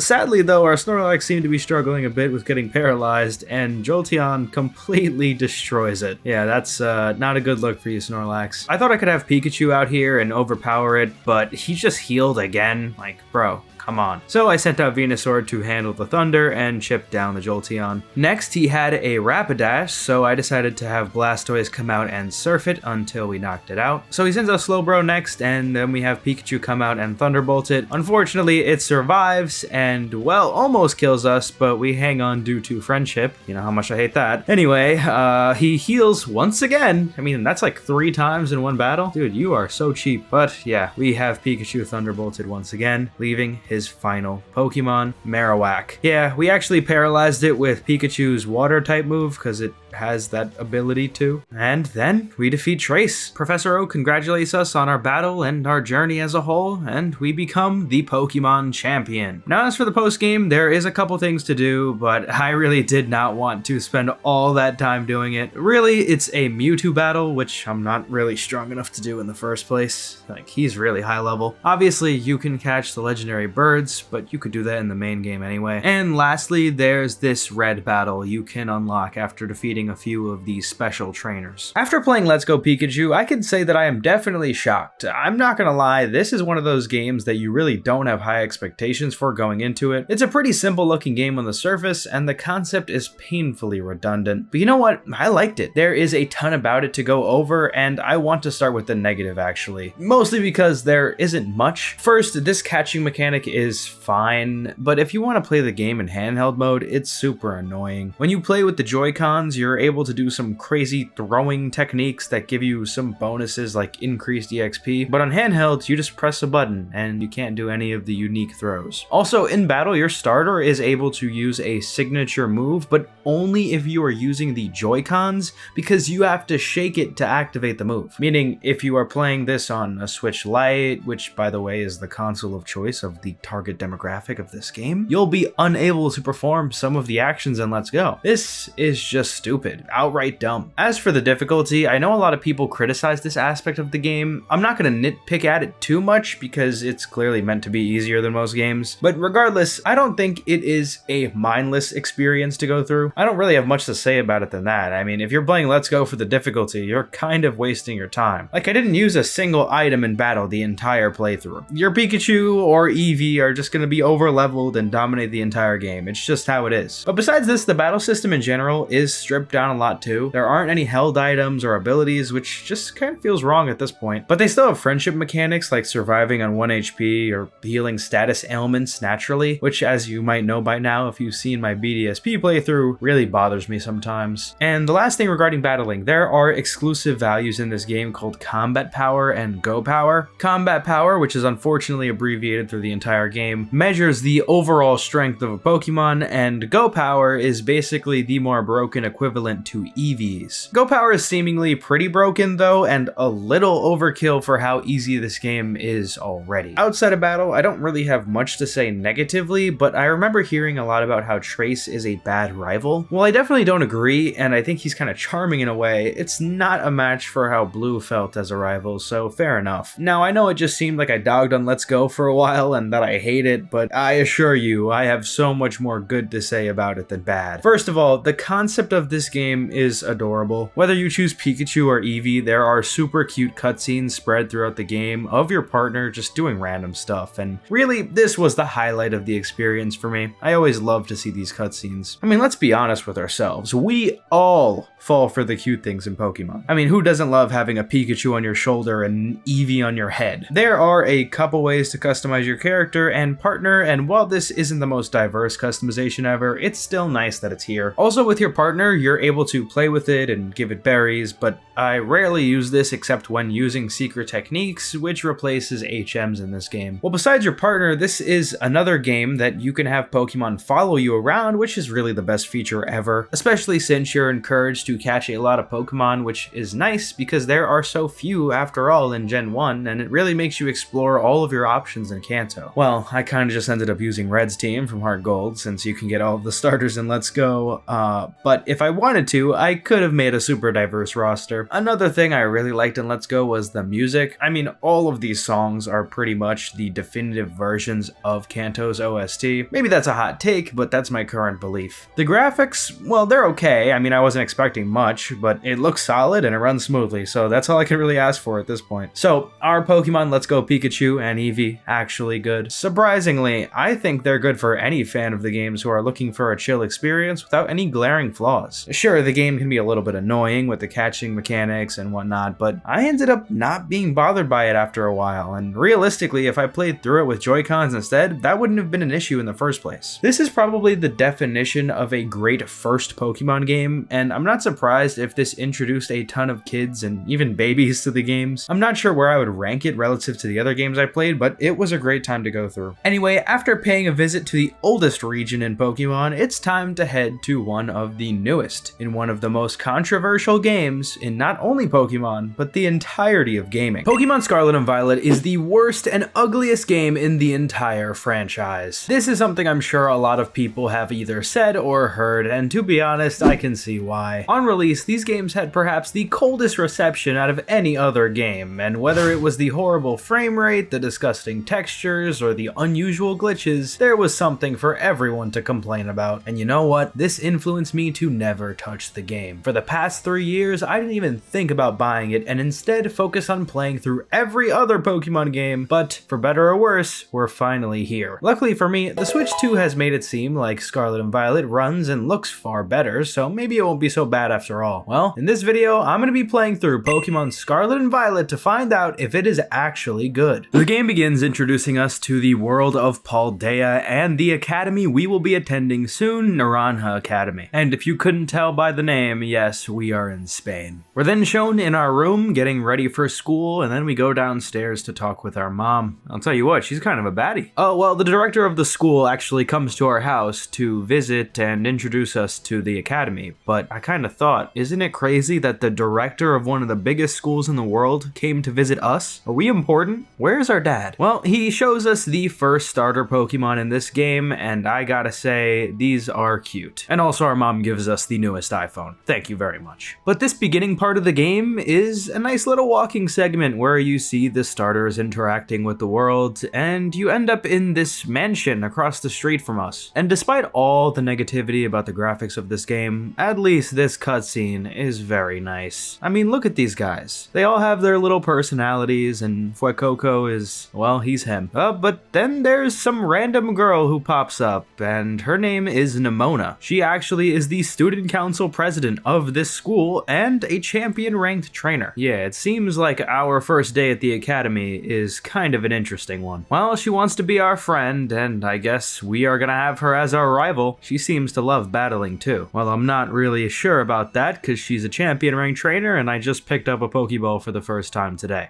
Anyway, the starter we're gonna go with is Sprigatito because, hey, I love cats. Nemona then decides to challenge us to a battle, but she will be going easy on us because she has a Quaxly that she's gonna raise alongside us. Poor Fuecoco. But now it's time to head out of town, and of course we have to say goodbye to our mom, and next we're gonna go learn how to catch Pokemon. Well, this isn't rocket science, but after catching a few guys, we meet up with Nemona again, and then we hear a loud Pokemon cry. When we go check out what it is, we fall off a cliff, but we're okay because the Rotom phone catches us. But we do see a Pokemon who looks like he is not in great shape, so we actually feed it our sandwich we got from our mom. How nice of us. But it seems to be in better spirits, and we walk through this cave to get back to where we were with it, and even though we get attacked a lot, it is able to defend us and carry us out the cave. Although afterwards, it doesn't really seem like in the best shape anymore. Well, we meet up with Nemona again and head for the lighthouse here, but we're interrupted by a boy named Arven. He is the son of the Professor Sada, who we have not met yet, but he doesn't seem to be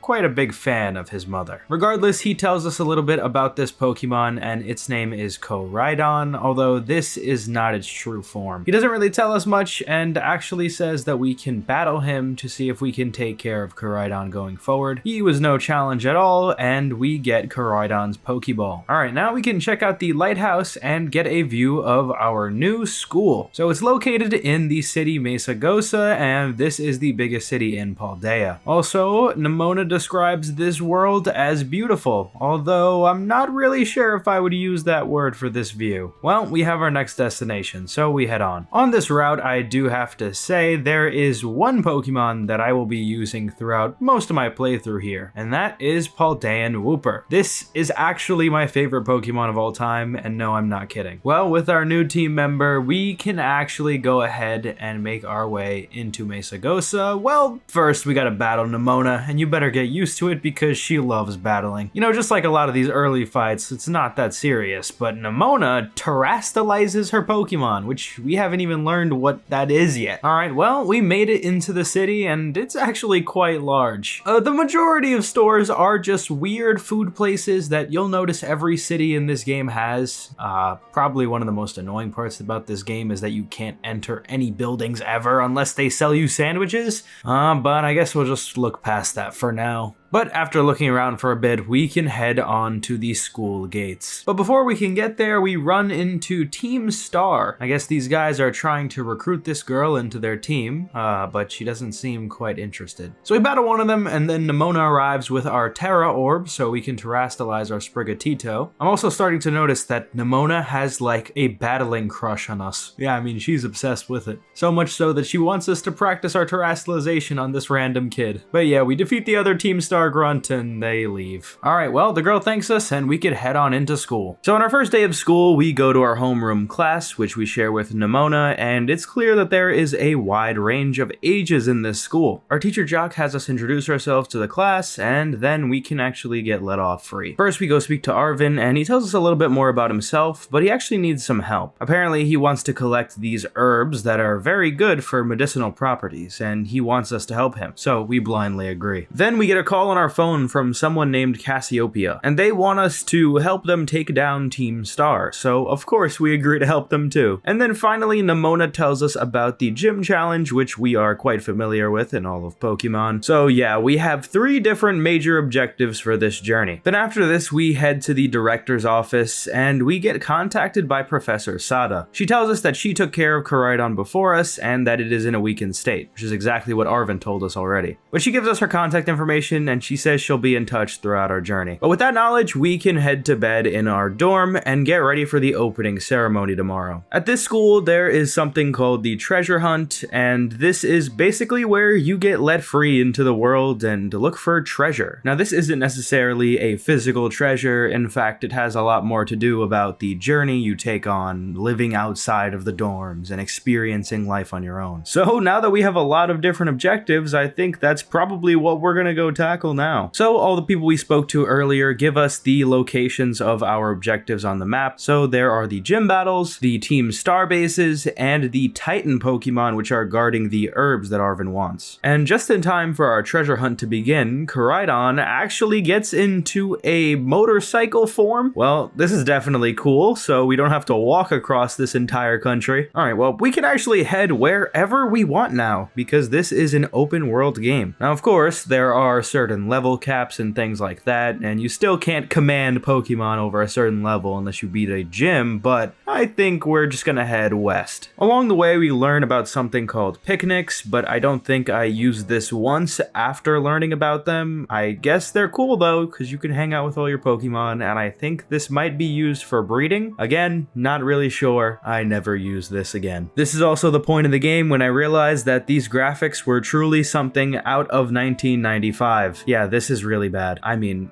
what am I looking at? I'm barely far away from this town at all, and look how this looks. Ew. Well, if we go up ahead, we see one of these strange towers, and if we climb it, we get to see a new Gen 9 Pokemon, Gimmighoul. Now, there's a rumor that if you catch or defeat a lot of these Gimmighouls, you'll collect 999 coins, and when you do, something special will happen. So for that reason, Gimmighoul is our next party member. But considering these chests only give like 50 a pop, I think it'll be a long time before we see whatever that special thing is. On the way to this next city, we do actually have a lot of trainer battles, but unlike every other Pokemon game, you have to talk to the people to initiate a battle. Yes, they don't just challenge you and you can't refuse this time. Honestly, really nice. Also, I forgot to mention, these Pokemon centers are like outdoors and the Nurse Joys are really different, and I kind of like it actually. All right, well, we made it to the first city with a gym, Cortando, and for some reason, this is where I finally realized that you can't go into any buildings in this game. Unless they sell you food, and then you can, but you can't walk around in them. Yeah, I mean, this is just sad. Truly an end of an era we had with Sword and Shield. The last time you could actually speak to people inside their houses. Okay, let's head into the gym building here and begin our first gym test. We also see Nemona here as well, and she totally won't be stalking us for our entire adventure. Oh, I mean, she's also doing her gym challenge, of course. So the way these gym tests work is that there's usually something silly before the gym that you have to complete, very similar to Sword and Shield actually. This time around, we have to push this bean thing, ball, I don't know what this is, but we have to make it through this obstacle course and put it in this basket. That's it. All right, so our first gym battle is against Katie, and she seems to be a baker. She also commands bug types, which is kind of ironic because you would think that someone as nice as her wouldn't like bugs, but I guess not. So since our permanent party members at the moment aren't that good against bug types, we're going to be using one of our temporary friends, Fletchling. As a fire flying type, this is going to be incredibly helpful for this gym. She starts off with a Nimble, which does get destroyed by Peck, and she sends out Tarantula, which faces the same fate as the first one. It seems that terastallizing is quite strong when you already have a type advantage. But now it's time to see her terastallization, and she has a Teddy Ursa. Honestly, I feel like she would have had a better shot at beating us if she didn't terastallize into a bug type, because it just went down to 2 Pecks. And with that, we get our first gym badge with the soul power of our Fletchling that isn't even gonna be with our party the whole game. Oh, also after you defeat a gym battle, you do take a nice picture with the gym leader, and I really do love these. Alright, after the gym, we speak to Nemona on the phone, and we get to choose our next location. We do have a lot of different options, and I'm thinking that we do hold off on taking on the next gym. We are right next to the Sky Titan for Arven's quest, but I'm assuming that this has a flying type Pokemon as the boss, and I don't have anything good against that, so I'm gonna hold off. Instead, I want to head to the east of the map, but along the way we do evolve our Sprigatito finally into a Florigato, and also we have a Fletchinder. Oh, and I should also mention that I did take on one of these Terra raid battles, which is very similar to the Dynamax battles that were in Sword and Shield. They're actually incredibly similar. The Pokemon in here can have exclusive abilities, I'm pretty sure, but I barely did these along my journey. So in the east, we find a giant Pokemon called Cloth, which is the Stony Cliff Titan. So the way these fights work is that you have an initial battle with the Pokemon using just your own, and then the next time you fight it, you actually get the help of Arven. This time around, the fight was pretty easy because we had a newly evolved Florigato with Magical Leaf, and after we defeat the Titan, we can go see this herb that Arven wanted to collect. He decides the best way to use this herb is to make a sandwich. Alright, well, we don't really feel too appetized by it, but Koraidon definitely does. So we give him our sandwich, and it seemingly powers up. But then Arven kind of shoos us away, and afterwards we see him bring someone out? I don't know. He's clearly hiding something. But on the bright side, we have a newly upgraded Koraidon, and Professor Sada actually calls us on the phone to tell us about it. Now, Koraidon can run faster, so I can see where this is going. We'll slowly be upgrading Koraidon along our journey. Alright, let's get back to the journey on the west coast. I wanted to go check out this nearby gym leader with water types because I think we would do pretty good against it. But on the way, we get stopped near a Team Star base. Cassiopeia gives us a call, and then some kid named Clive shows up. I don't think this is a kid. Anyway, we don't really want to take this on right now. I will be coming back to it soon, but I'm gonna go head on into Cas Carafa. This is a pretty uniquely designed city, and there's 2 elevators you need to fully navigate it. The cutscene that it gives you when you're climbing up these elevators, though, is really annoying. And also, as big as this city is, it just feels so empty, because you can't go inside any buildings. Well, when we do make it to the gym here, we see the gym leader Kofu running off, and we're asked by one of the gym workers to go help him and give him this wallet. I guess he went to this nearby port city, so we're gonna go there now. And actually on our way there, we're gonna get our next 2 permanent party members. First, I caught a Tinkatink, and then I caught a Girafarig because it's got a new evolution in Gen 9. Well, we head into town and find Kofu and his assistant, and they seem to have realized that he forgot his wallet. Of course, when we try to give it to him, this annoying assistant stops us, and because we don't know how to use our words, we waste our time in a battle. Thankfully, this battle actually gives us 2 new Pokemon. Our Tinkatink evolves into a Tinkatuff, and unfortunately our Paldean Wooper has evolved into Clodsire.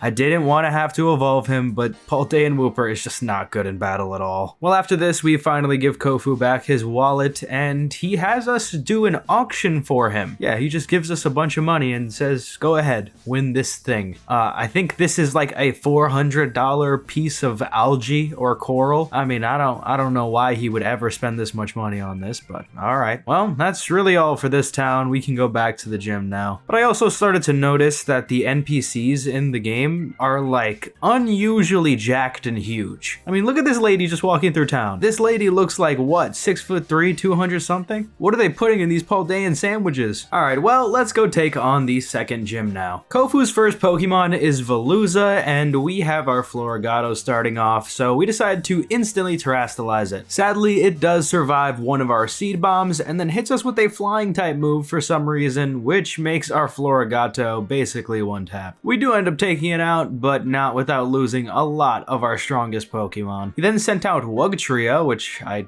don't even want to know what it is. But we have our Clodsire come out and it poisons the Wugtrio with its Poison Point ability. That being said, it did still take out a lot of our team, and we basically just waited it out until the poison took care of it. His last Pokemon is Crabominal, and it terrestrialized into a water type, of course, and yeah, this thing killed everybody except for a Sprigatito, which we did heal up after losing our last Pokemon before it, and yeah, it was able to take it out pretty easily. But what was not easy was this entire gym. I mean, I even had to heal. I also discovered that my Girafarig is too high of a level and won't listen to me. Well, after the gym, we talked to a guy named Hassel, who is apparently the art teacher at the school we go to, and then we decided to head and take on Great Tusk, the next Titan Pokemon. Now, this guy was a lot stronger than I expected. In fact, we only beat his first stage, and when I tried to do the second one, we got destroyed. So I decided to do a little bit of training, and eventually we were strong enough to take down Great Tusk with the help of Arven and his Scovillain. After the battle, we get the herb with Arven and have a sandwich with Koraidon, but then Arven finally reveals what he was hiding earlier, and he actually has a very injured Pokemon called Mabostiff. It got hurt in a battle a while ago, and it hasn't been the same since. It won't even open its eyes. This is why Arven was trying to collect these herbs, which has been healing our Koraidon. Apparently, these herbs were found in Area 0, and they tried to grow it all over the region, and that's why it's here. But we'll get to the lore of all that a little bit later. But after Arven feeds his Pokemon this sandwich, he actually opens his eyes, which is really nice, and this scene is kind of emotional actually. But what's important for us right now is the fact that our Koraidon has learned to fly. Yes, this is a very useful ability we will be using a lot. To my surprise, after progressing this far in the game, I'm actually having a really fun time with Scarlet. I think my favorite part is actually the team building, since there are so many different options. Now, if you guys are enjoying this video as much as I'm enjoying this game, I'd really appreciate if you could subscribe to the channel, since it's free and the best way for you to support me. Also, wouldn't it be nice to be one of my first 10,000 subscribers? Alright, let's get back into the adventure. Well, now there's no better time but to take on the first Team Star base. We shoo off the guard at the entrance and then head inside. Now, these areas are pretty unique, and you have to select your top 3 Pokemon and use them in battles, but you're not actually battling, you're just kind of sending them to attack the Pokemon that Team Star throws at you. These are really easy. I did not struggle with them at all. But once we defeat 30 Pokemon, we can challenge the boss of the base. This time, it's Giacomo. He starts off with Pawniard, so we have Fletchinder come out and handle business, and then he has a Revavroom, but it is severely upgraded. I mean, this thing is huge. It does have a lot of HP too, but it really wasn't hard to take out because I think we were a little bit over leveled for this fight. Well, when we defeat him, we get a flashback into his backstory, and it seems like Team Star isn't even that bad at all. Like, these kids are not evil in any way. Giacomo was apparently the student council president, but people didn't like him, so they kicked him out of the role. But now they're trying to establish rules for Team Star and something called Operation Star, and they want him to make the rules. Yeah, I don't really see how these guys are evil. I mean, even when we talk to him after the fight and the flashback, he seems to be like a nice dude overall. Well, after Clive comes in and interrogates him a little bit, we leave and meet up with Penny. This is the girl that we saved at the start of the game, and she's from the supply unit, whatever that means. Cassiopeia just sent her over to give us some materials to make TMs. Well, with that done, we can go continue our gym challenge, and the next city we have to go to is Medali. When we get here, we actually meet up with Nemona again, and she wants to battle us this time. Her team consists of Rockruff, Palmy, and Quaxwell, and Florigato one-shot all three of them. Yeah, I was expecting a little bit more from this battle, but I guess Nemona's still holding back on us a lot. Alright, well in this city, we can't take on the gym leader until we solve this very unique challenge. There's this restaurant here, and in order to face the gym leader, we have to put in the correct order. The way we know what this order is we have to battle a bunch of trainers across the city, and they'll give us some hints. So that's exactly what they do, and we guess it right on the first try. This is the gym leader Larry, and he uses normal types. His first Pokemon is Komala, and it doesn't really give us too much trouble, but oh my god, his next one definitely did. The Dunsparce is insanely tanky and surprisingly strong. Maybe I just got too cocky from how easy the Nemona fight was, but damn, this is a jump in difficulty. We just barely made it past the Dunsparce, and then we had to deal with the Terastallized Staraptor, and I just didn't even want to play anymore. Yeah, we lost this gym battle pretty bad. So I figured we definitely needed to be a little bit stronger. In fact, I decided to evolve my Girafarig into a Farigiraf. Alright, surely we can beat this gym now. Once again, Komala is not a struggle for us, but the Dunsparce is still a bit of a challenge. We are able to handle it with our team, especially the new Farigiraf, but damn, that Staraptor is still scary. I really didn't know how we could beat this thing other than poisoning it, but yeah, it knows Facade, which was like the worst case scenario. For those of you who don't know, Facade actually deals increased damage when the Pokemon has a status condition, which is kind of hard countering my plan right now. I gotta be honest, we almost lost this fight again. I had to use like revives and potions. It's not my proudest fight, that's for sure. Well, we did beat him, even though it wasn't how I wanted to, and we get our third gym badge. You know, even though some parts of this game have been really easy, there are a couple of difficult fights, I'll give it that. We'll see if this last for a while longer. You gotta understand, my team, we're gonna develop into a really, really good roster. After the battle, we meet up with the chairman of the Pokemon League, Geeta, and she seems to be very invested in our journey. But well, it's time to move on. So I actually think we should take a little break from the gyms to go tackle the other stuff we've missed. First, I wanted to go take down the Sky Titan because we've seen it for a while now, and I bet it's not gonna be that difficult. So we climbed this mountain and met with the Sky Titan, and it was not hard to defeat at all. Bombardier only needed to be hit once or twice by our Farigiraf to defeat it, but after the battle, our Florigato evolves into Meowscarada. But now we go get the herb Arven needs, and we feed Koraidon a sandwich of it, and he gives Mabosstiff a piece of the sandwich as well. It seems like the herb is really working because Mabosstiff even lets out a woof. As for our Koraidon's new ability, well, he can swim now, which does help us get another Titan a little later on, so I think we're actually gonna go do that. But first, I want to head back to the Academy because there is a feature that I haven't spoke about yet, but it's been available for a while. So you can take these classes in school and you have to complete a midterm at the end. If you do, you get some prizes, but it's not like a mandatory thing at all. I'm pretty sure this is completely optional. I just wanted to make a little note of that, but I won't be using this much. Alright, now let's make way for the next Titan. So when we swim across this lake, we find this little cutie here, and oh no, he was eaten. Oh, that's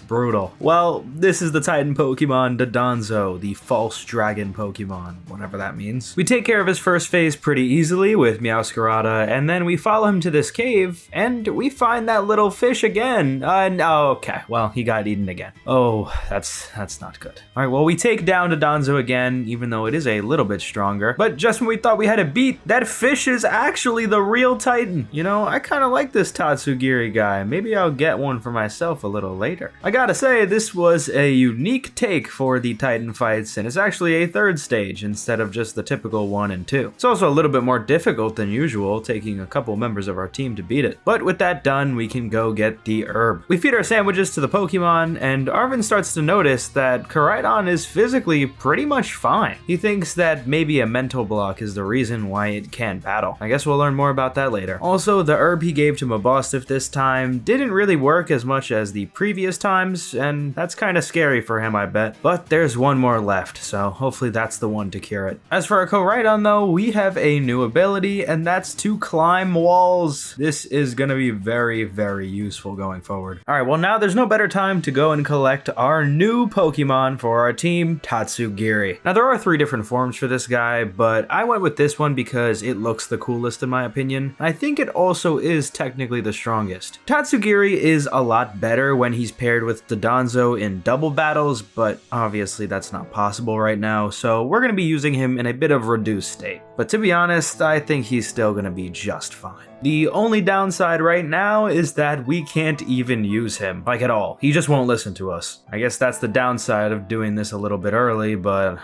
whatever. I'm just happy we have him on our team. Alright, now let's head into this mountain pass where we do have a crossroads here. I'm gonna end up going this way to go take on the next Team Star base though. When we arrive, Clive is here and he tells us a little bit about the people in Team Star. Seems like these kids have been truant from school for a year now, which is kind of crazy. And yeah, it makes sense why he's investigating them, because he's obviously not Clive. If you can't tell who this is, man, I don't know what to tell you. Since this base is poison themed, I think we're gonna have quite the advantage over it, considering we have a Farigiraf. Psychic types are very strong against poison types after all. The leader of the base is named Atticus, and he seems to be a ninja, and he definitely is a step up from the last Team Star base. He has a Skuntank, a Muck, and a Reverum. Well, technically not the Reverum you see that he's riding on, but he has a Reverum in addition to the one he already has. You know what I'm saying. Regardless, we had a nice little squad of Farigiraf, Clodsire, and Tinkatuff handle the situation, and he was not really that difficult for us to beat, but definitely stronger than the last one. After beating him, we get a little backstory about Team Star and how they got their outfits, and then after we learn that these are just kids who have been bullied a lot.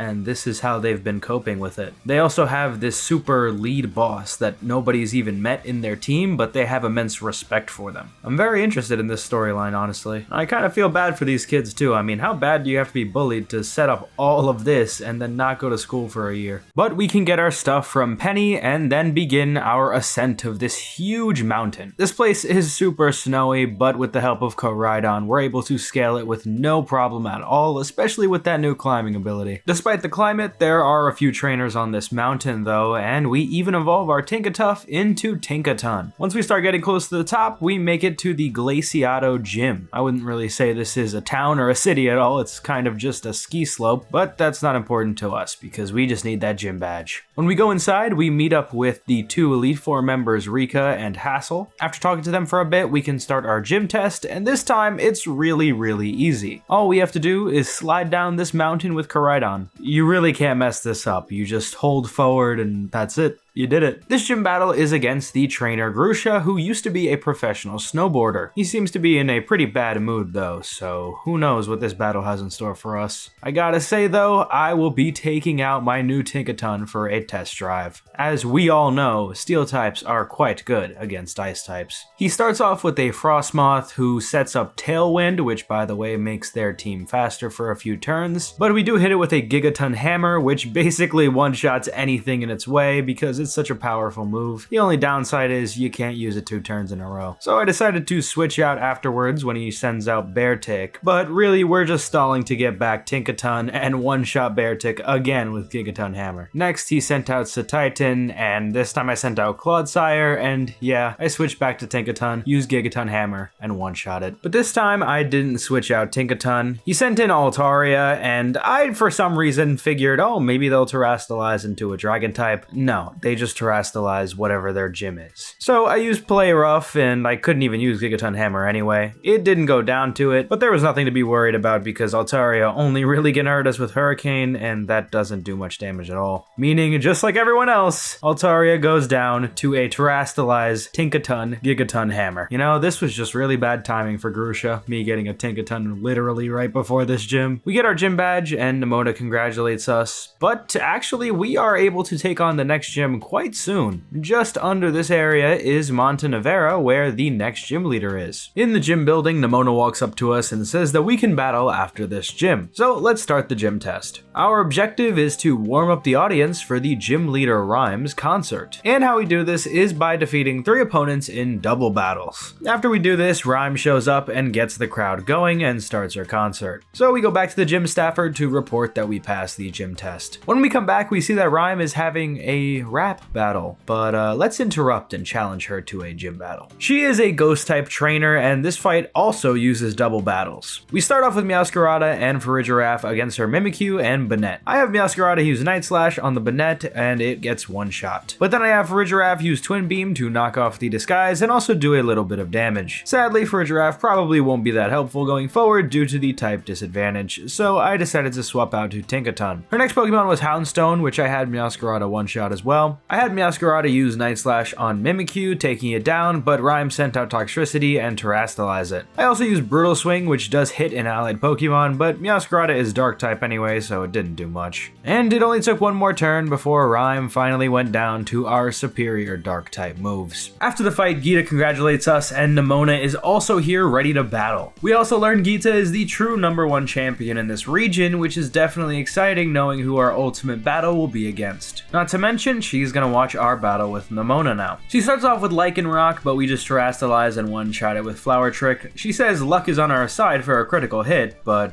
she just doesn't know that Flower Trick is a guaranteed crit. Alright, some champion you are. Well, we swap to Tinkaton when she sends out Goomy, and it gets one-shot by a Play Rough. Next up is Palmo, which manages to survive a Gigaton Hammer and paralyzes Tinkaton. This is futile though, because we just use Play Rough and take it down. Last up is Quaquaval, and we have our Meowscarada come out, and this is where I kinda realize these starters really do make me uncomfortable. Ugh. Anyway, it just gets one shot by our Flower Trick, completely demolishing Nemona in battle. I'm starting to think she's actually just a bad trainer and has been a fraud this whole time. Alright, well I'm kinda tired of this mountain life, so let's head to the east coast of Paldea and check out Artisan. Here in the gym building we meet up with our teacher Jock, who gives us a lucky egg, and then we start our gym test. This challenge involves us roaming around the city looking for Sunflora. Once we gather up 10, we pass the test and can take on the gym leader Brashus. And oh my god, he has a level 16 Petilil. Maybe we should have came earlier. I definitely tried to give him a little bit of a chance, sending out our lowest level Pokemon Clodsire, but I fear that won't be much help. He also has a level 16 Smoliv, who was one shot, and finally a Sudowoodo, who he terrestrializes into a grass type, making it truly Wudo. Yeah, safe to say we got this gym badge pretty quickly. After the battle, we're congratulated by Hassel, and then we can move on into the nearby city of Lavintia. This is the first big city where there are shops I actually want to go into, and I actually got a new outfit here. Well, technically I used a mystery gift code to get this, since you can only customize your accessories in this game, but, well, at least we kinda have drip now. I got my Louis Vuitton backpack. There is a gym here though, so let's head into it. Nemona meets us here and challenges us to a battle once again. Hopefully she puts up even a little bit of a fight for once. Once again, she starts off with Lycanroc and Tinkaton one-shot it with Gigaton Hammer. Next she had Palmet, which went down to 2 Play Roughs. I mean, at least it hurt us a little bit. But next was Sliggoo that managed to avoid a Play Rough, but couldn't even do enough damage to knock out our red health Tinkaton, and it went down to Play Rough in one blow. Finally, she had her Quaquaval, and yeah, it went down to a Flower Trick from our Meowscarada. Still, Nemona is not a very great battler. Okay, let's take on this gym now. It seems like the gym leader Iono is a live streamer, and the gym test involves us being a part of her stream. Director Clavel is also here, and our test is playing I Spy, trying to find the director inside of these scenes. We also have to battle her fans in between this, and that was definitely interesting. Anyway, she finally lets us battle her, and she has an electric type themed team. Oh, and she has a level 23 watch roll. Dude, how was I supposed to know that these gyms would be so low level? I mean, do you guys want me to commentate this battle? Gigaton Hammer, play rough. Gigaton Hammer, play rough. Well, her Miss Magius actually was able to take 2 brutal swings at least. I don't know. I'll talk more about this problem with the game later, but geez, man, it's such a shame that such a cool character was so underwhelming in battle just because when I decided to take her on. Okay, after the fight, we meet with Rika again and this little baby who is apparently an Elite Four member. Well, I guess I'm pretty scared now. Alright, well, I'm kind of in a bad mood now after not getting a challenge in battles, so I decided to head north in hopes of stronger foes. Eventually, we stumble into this Team Star base area and we meet Clive again. He's gonna continue investigating the Team Star situation so he can understand why they became what they are now. But before we tackle this base, I remember a specific Pokemon I wanted to get that's around here. Bisharp. Well, not just any Bisharp, it has to be one of these that leads a group of Pawniard. He's gonna be our next team member, unfortunately replacing Clodsire. Sorry. I'll never forget all of the amazing work they put in for our team. As for our Bisharp, we need to use it to defeat 3 other Bisharp that lead those Pawniard. And when we do that and level it up, it evolves into King Gambit, an absolute monster of a Pokemon. Just don't let them get hit by any fighting type moves. But that's not it. We still have one final Pokemon left to complete our team, and over the course of the game, I've been slowly working toward it. That's right. This whole time, I've been collecting Gimmighoul coins, and finally we have enough. And you know what happens now? We get a Gholdengo. This is perhaps the strongest Pokemon on our team, not only for its insane stats, but for its unique ability Good as Gold that prevents all status moves from affecting it. And if you don't believe that this Cinnamon from Applejack's looking thing is that strong, just stay tuned. But with our new team members, I wanted to train a little bit, and I ended up stumbling upon a really good grinding spot. Here we could farm Chanseys in the top left of the map, and coincidentally, there's also a Team Star base here, so why not take it on? When we make it into the gate, we see this guy named Harrington asking about the Young Master's piano lesson, whatever that means. But he wants to battle us, so we give him the work and get led into the base. After taking down all the grunts, we find the boss of the base, some rich kid named Ortega. He starts off with Azumarill, which is surprisingly able to tank a Gigaton Hammer.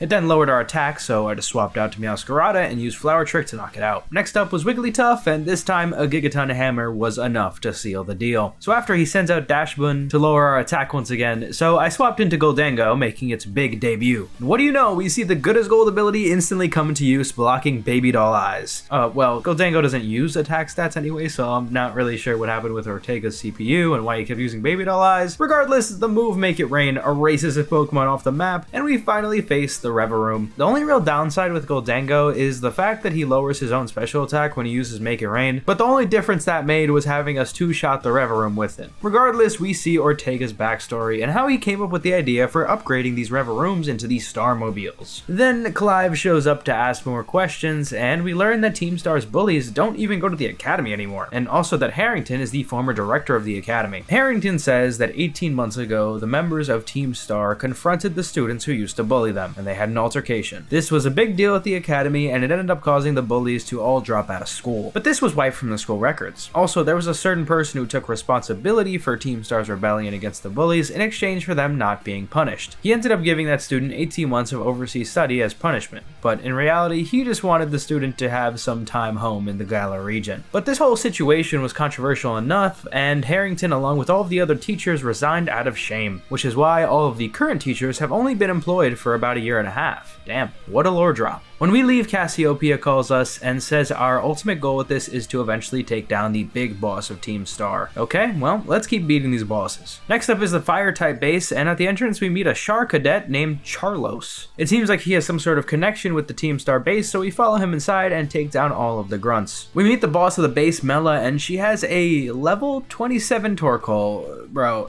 Alright, well, that guy was exploded, and I figured why not see if Tatsugiri finally listens to me. And to my surprise, it did, and we one-shot her Revavroom with Muddy Water. We get some backstory about Mela and her comically large boots. It seems like she wanted to get a lot of Char cadets to evolve in order to power their Starmobiles too. Then Charlo shows up to say hi to Mela. Apparently, she played with him a lot when she was back in school. Clive then asks about Team Star and what they're even trying to do. Like, why these bases and huge Starmobiles even exist. All she's willing to say is that there was something called Operation Star, and that's an important memory for them. But they aren't planning to do anything against the Academy like all the rumors say. Alright, well, Penny talks to to us afterwards, and then we're let free. While we're in the area, I figure it's a good time to take down the last Titan too. We eventually find Orthworm, and it's not strong at all, especially with our Tatsugiri finally deciding to listen to us consistently. Man, this little piece of sushi has so much aura, doesn't he? Now it's time to give Koraidon the last herb sandwich, but most importantly, see if Mabostif's health recovers. At first it seemed as if this was all for nothing, and Mabostif would never move again, but then Arven drops a Pokeball on the floor, and suddenly the Pokemon jumps up and brings the ball back to him. Finally, Arven's Pokemon is all better again. Not gonna lie, we all cried watching this scene. But just to ruin Arven's mood, Professor Sada calls us and tells us about Koraidon's new ability to jump higher. But Sada then hears Arven is there, and she asks him to go to the lighthouse back at the start of the game. Seems as if she's been trying to reach him somehow. Reluctantly, Arven agrees to go. Back in the lighthouse, we learn that the inside is a lab, but most importantly, that Professor Sada basically abandoned Arven for her work. Worst of all, he's in a Pokemon game, so he doesn't even have a dad. Oh, that wasn't in the script. Oh, my bad. Oh, we don't even use scripts for these videos. Okay. Never mind. Yeah, in Violet, I think he has a dad instead of a mom. It's actually not that deep. Yeah. Well, we go into the lab and Professor Sada appears on the monitor. She says that she needs our help, and she needs us to bring the Scarlet Book into her lab in Area Zero, which just so happens to be filled with insanely powerful monsters and defense equipment. So she says we need to bring some strong allies when we go inside. Okay. By the way, Area Zero is that big crater of Paldea we've been hearing about. Tempted to know more, Arven decides to go, but he wants to test his strength against us in battle first. He starts off with Greedent, and we use Flower Trick, which barely does anything to it. I just decided to use U-Turn and switch into Goldango. Thankfully, Body Slam doesn't work on Goldango, and we take it down with Make It Rain. Next was Scovillain, and I hit it with Power Gem for a lot of damage, but then it hit us with Fire Blast and one-shot us. Not a great look. I decided to have Farigiraf come out, but I was unexpectedly slower than that Scovillain and took a ton from its crunch before taking it down. Arven sent out Toedscruel, and honestly, I didn't know what this Pokemon was, so I sent out Tinkaton in fear. Also, his Pokemon are pretty strong leveled. I forgot to mention that. Somehow we tank an Earth Power from it, but then it tanks a Gigaton Hammer, so sadly we lost that exchange and our Tinkaton as well. I sent in Tatsugiri and had it use Dragon Pulse to finish it off, but we still got hit beforehand. Next up was Garganacl, so I used Muddy Water. Of course, we missed. Definitely swapping that out for Surf later. Well, I figured I'd send in Masquerada and Terastalize, using Flower Trick to knock it out. But due to the level gap, it was able to tank a hit, and it hit us for a lot. Thankfully, his next Pokemon was Cloyster, and that definitely got one shot by Flower Trick. Finally, he sends out Mabosstiff with that stupid smile on his face. We miss a Play Rough, and then he hits a Fire Fang on us. I have Kingambit come out, who is tremendously boosted by his ability, which increases stats per every fainted ally. We're actually able to tank a Fire Fang pretty well, and we use Low Kick, doing more than half of his HP. Now we just repeat that same turn and finally defeat Arven. Congratulations, Arven. You were one of our first challenges in this game, and all it took was you being 10 levels higher than me. Nice. Well, that's the end of one of the major quests in the game, but we have a new one. Gather some strong allies to tackle Area Zero. But I think we should focus back up on completing our other missions anyway, so we head to the last Team Star base. The boss Ari is actually waiting at the door for us, but one of the grunts doesn't really want her to fight, so we take her down first. Then we go into the base, defeat all the Pokemon, and finally face Ari in battle. Her first Pokemon is a level 55 Toxicroak. For some reason I used Play Rough on it, but then I just Gigaton Hammered it after to finish it off. Probably could have done that from the start. Next she sends out a Annihilape. Okay, well I wasn't expecting that, and I also know that this guy is very strong and I need to be careful. Thankfully I have the perfect counter to it. I send in Goldango and Terastalize, one-shotting it with Shadow Ball. Next she has a Lucario, and I figured why not Shadow Ball again, and yep, it was one-shotted too. Next is Passimian, and hey, if it worked twice, why not thrice? Shadow Ball takes it down. Finally we faced our Starmobile, and it was actually able to take a Shadow Ball, but not 3 of them. Yeah, Goldango is a monster. We get Ari's backstory and learn that she really is the strongest in Team Star. She even trained the other members how to battle.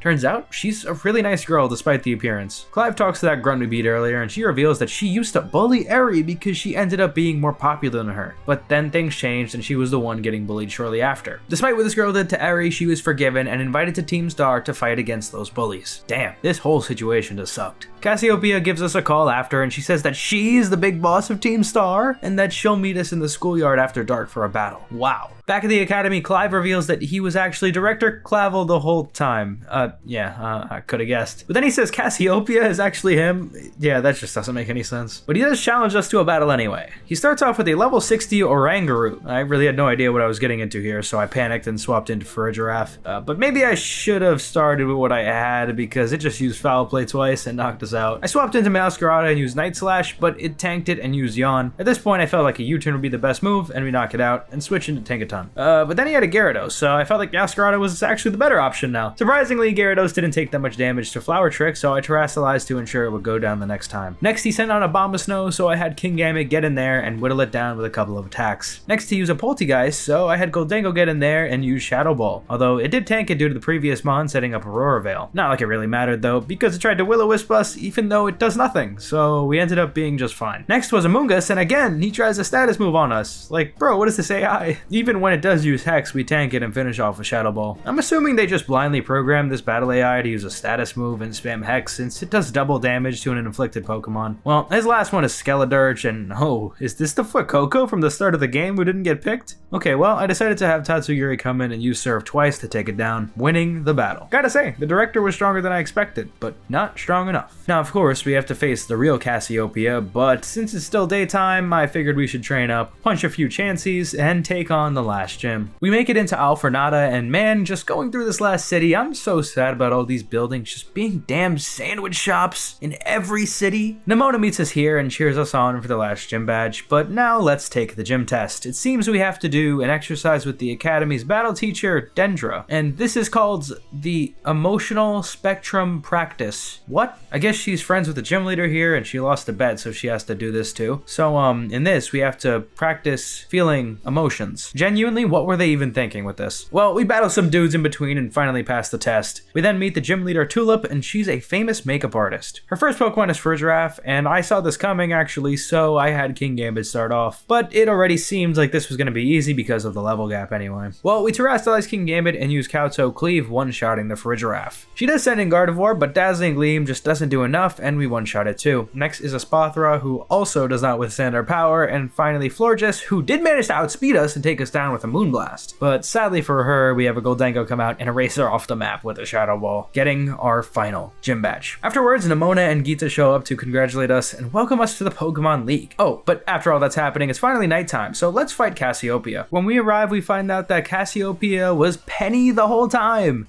Can't say that's much of a surprise though, but hey, at least we can give her a good battle. Her first Pokemon is Umbreon, and it seemed like her first objective was to rage bait me as much as possible by spamming Baby Doll Eyes on all my Pokemon. I finally switched to Farigiraf, and then randomly she wanted to use Dark Pulse, which of course was super effective. Whatever, I swapped into Tinkaton and hit it with as many attacks as I needed to beat it. Next was Flareon, which definitely wasn't as bad since we could just surf it with Tatsugiri. And she had Jolteon, so we had Goldango go in, and bro, she tries to use Baby Doll Eyes again? Like, what? Why do you guys keep doing this? Even when it doesn't work, she just uses it again and again, giving us the opportunity to use a million nasty plots and max out our stats. Yeah, this fight is over. Jolteon, Vaporeon, and Leafeon all blown away and erased by Shadow Balls. And finally, we unleash all of our power with a Make It Rain on her Sylveon. I think her battle music put up more of a fight than she did. Frickin' Baby Doll Eyes spamming on a Goldango, bro, what a noob. Then we get a flashback of her calling the Team Star bosses and telling them to disband. Apparently, the altercation with the bullies didn't even have any battling at all, but it was still controversial, and we see the moment where Penny sacrificed herself for the team. Well, it wasn't really a sacrifice, was it? I mean, she got to go chill with her cool-ass dad Peony and Galar. That is her dad, by the way. After all this, though, Clive reveals himself as the director to Penny, and it seems like she was genuinely surprised. But then all of the Team Star members arrive and finally meet the boss in person. They have a heartfelt reunion, but Glavel says that they still broke a lot of rules in their time away from school. So he assigns them community service, managing their bases and using them as training facilities for the academy. So basically what they were doing before, but they actually matter now? Not a bad deal at all. You know, now that we're back in school, we can walk around and talk to some of the staff here, and they actually have some decent dialogue. This is like if you took the Persona social link system and diluted it down with about 10 gallons of water, but I guess the conversations are pretty interesting. I like talking with the nurse especially. It was a bit uncanny seeing these dialogues progress so fast though. I think maybe these are supposed to progress over the course of the game, not sure, let me know. Well, the conversation that is actually important happens when we go to the director's office and meet with Penny. She confesses that all of the LP she was giving us was actually stolen from the government. Wow. Glavel says he'll talk to Geeta about what to do about this. If we meet Penny outside though, she says that her punishment ended up just being working for them, since since the amount of skill required to hack into their systems is kind of insane anyway. I swear, if the world actually punished kids like this, our society would be a lot more harmonic. Penny says that if we ever need help from her, she'll be there, and trust me, we'll need it. Okay, well with that plot line complete, there's only one thing left for us to do. Defeat the Elite Four and become a champion. Just past this gate is the Pokemon League, and for once, there is no victory road. There is a trainer though, so maybe he's pretty strong, and he even says he wants to take on the Pokemon League. Oh, he has a level 14 Meowth. Okay, well maybe you're a little too weak. At the entrance of the Pokemon League, we meet Gita and enter the building. First, we have to take an interview and answer a lot of basic questions that test our experience as a trainer. I heard you could actually fail this, but I wouldn't know anything about that. Let's start the Elite Four. Oh, Rika is our first battle. She starts off with Whiscash and we use Tinkaton. I didn't like the matchup though, so I swapped out into Meowscarada and one-shot it with Flower Trick. She had a camera up next, so I used Tatsugiri and one Surf took her down. Her next mon is Donphan, who tanks a Surf with Sturdy, but doesn't manage to survive another. She then had a Dugtrio, which outsped our Tatsugiri and knocked it out with Earthquake. So I had Meowscarada come in and Flower Trick knocking it out. Lastly, she sends in Clodsire, which brought up some memories of my own. We sent in Tinkaton, but Clodsire protected, and then the next turn we couldn't take it down with the Gigaton Hammer, so we got Earthquaked. The battle was already sealed though, and all we needed was a single Flower Trick to get the win. Next up,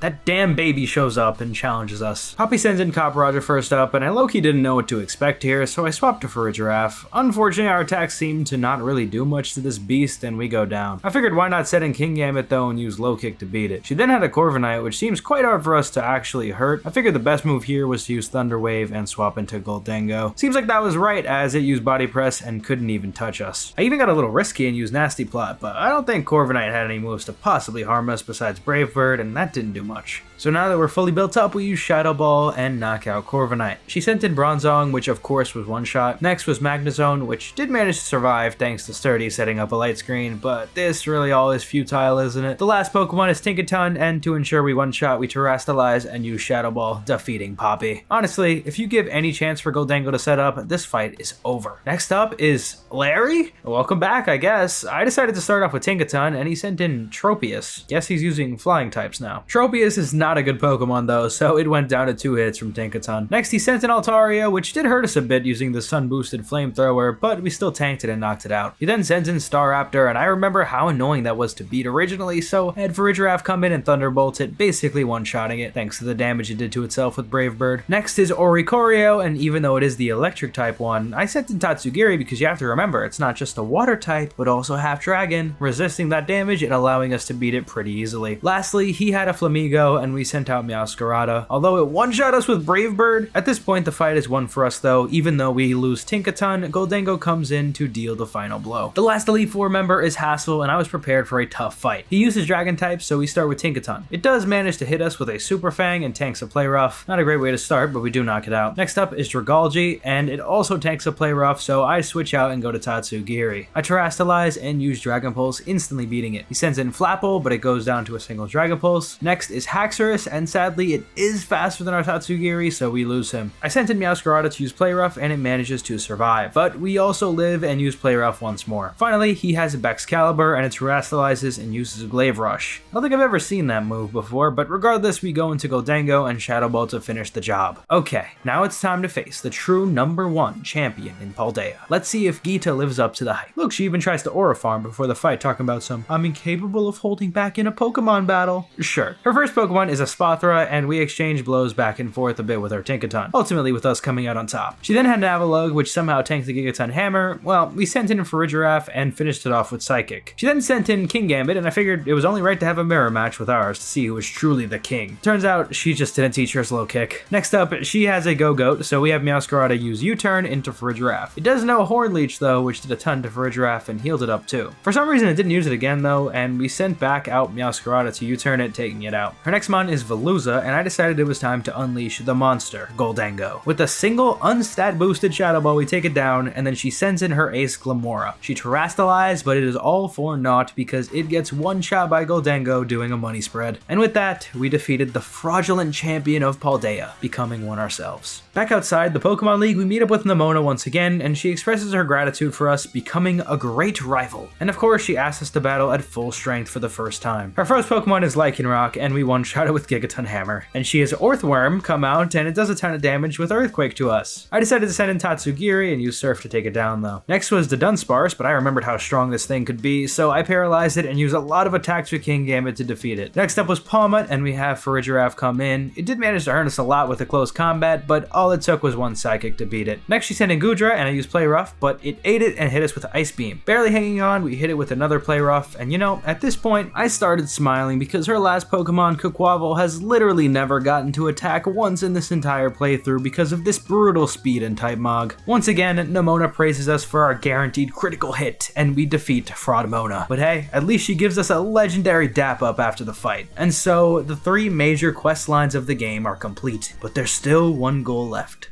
Area 0. We meet up with Arven at the entrance of the Great Crater. Inside this building, Nemona and Penny have also arrived to help us out. Professor Sada opens the gate and, oh, it's literally just a diving platform. Well, it seems like she wants us to fly down on Koraidon, so we all hop on, or I guess just freaking leave me then. Like, Koraidon, what the hell did I train you all this time for? Alright, well, we landed and Koraidon seems terrified out of his mind and retreats into its ball. Professor Sada calls us and tells us that her lab is in the deepest part of Area 0, and it's guarded by 4 locks within 4 research centers, so we gotta go unlock them. We suffer our first lag spike in the Switch 2 version of this game, and actually that is impressive it took that long to have one. The vibe instantly shifts here, and it almost feels like a Final Fantasy game or some other JRPG like that. Our party talks while we traverse this area, and it really does seem like this isn't the same game we've been playing just a few minutes ago. In front of the first lab, we fight a Glamora, which kind of makes me think that Geeta has actually been down here before, even if they say no one ever goes down here. Inside the lab, we disable the lock, but there are also some books here that give us some lore. It seems as if Professor Sada is the one who invented Terra Orbs and terastallizing in general, using the power of this Pokemon with a redacted name. Hopefully we'll learn more about the Sada files later on. Up ahead at the second lab, we encounter this Jigglypuff looking thing, but it is most certainly not a Jigglypuff. We battle this thing named Screamtail and then head into the lab. We discuss what that Pokemon-like thing even was, and all Arven knows is from his book, which also doesn't say much. Sada then tells us that these are ancient Pokemon from the past. Yeah, they came from a time machine. Well, we disable the lock. Arven also decides to entrust us with this Scarlet book. After moving on and talking about our family situations for a bit, we make it to the third lab and find one of these beasts. This time, it's Great Tusk, although it's not as big as the Titan we fought earlier. In the third lab, Sada tells us more about Koraidon. It was the first Pokemon taken from ancient times. She only ever brought 2 of them over though, meaning there's probably still one here, somewhere. While we're going deeper into Area 0, Arven tells us more about Koraidon. It used to live in the lighthouse, but one day Koraidon went crazy on some wild Pokemon and then Sada took it back to Area 0. But then she literally never came back after that. Seriously messed up stuff. Deep in Area 0, we see that the whole place is covered in these crystals. And there are also a lot more of these ancient Pokemon showing up. I even decided to catch one of them, being Fluttermane. I won't be using it right now, but I liked its design and I caught it. Who knows, maybe I'll need it someday. We finally make it to the last lab though, and it seems like this one is a big mess. Like some Pokemon went crazy here. Sada starts to speak to us, but her communications start to glitch out. Guess it makes sense with the state of this lab. We disable the lock and Sada speaks again and says it was a communication interference, but Arven isn't convinced. But with all the locks disabled, we can reach the deepest part of Area 0 and enter the lab. Although, Sada warns us that once we open the lab, a bunch of dangerous ancient Pokemon will be unleashed. Arven suggests that we get Koraidon to help us, so we let him out before unlocking the door. In the distance though, we see another Koraidon appear and attack us. Ours is unbelievably scared and won't fight back. But the evil one seems to be more interested in the lab opening back up. But we have bigger fish to fry anyway with all these ancient Pokemon coming out and attacking us. With the help of our friends, we fend them off and decide to head into the lab ourselves while our friends cover for us. Arven leaves Koraidon with one message though. He tells it that it ruined his life, so the very least it can do is not be a little baby now that we need its help. Damn.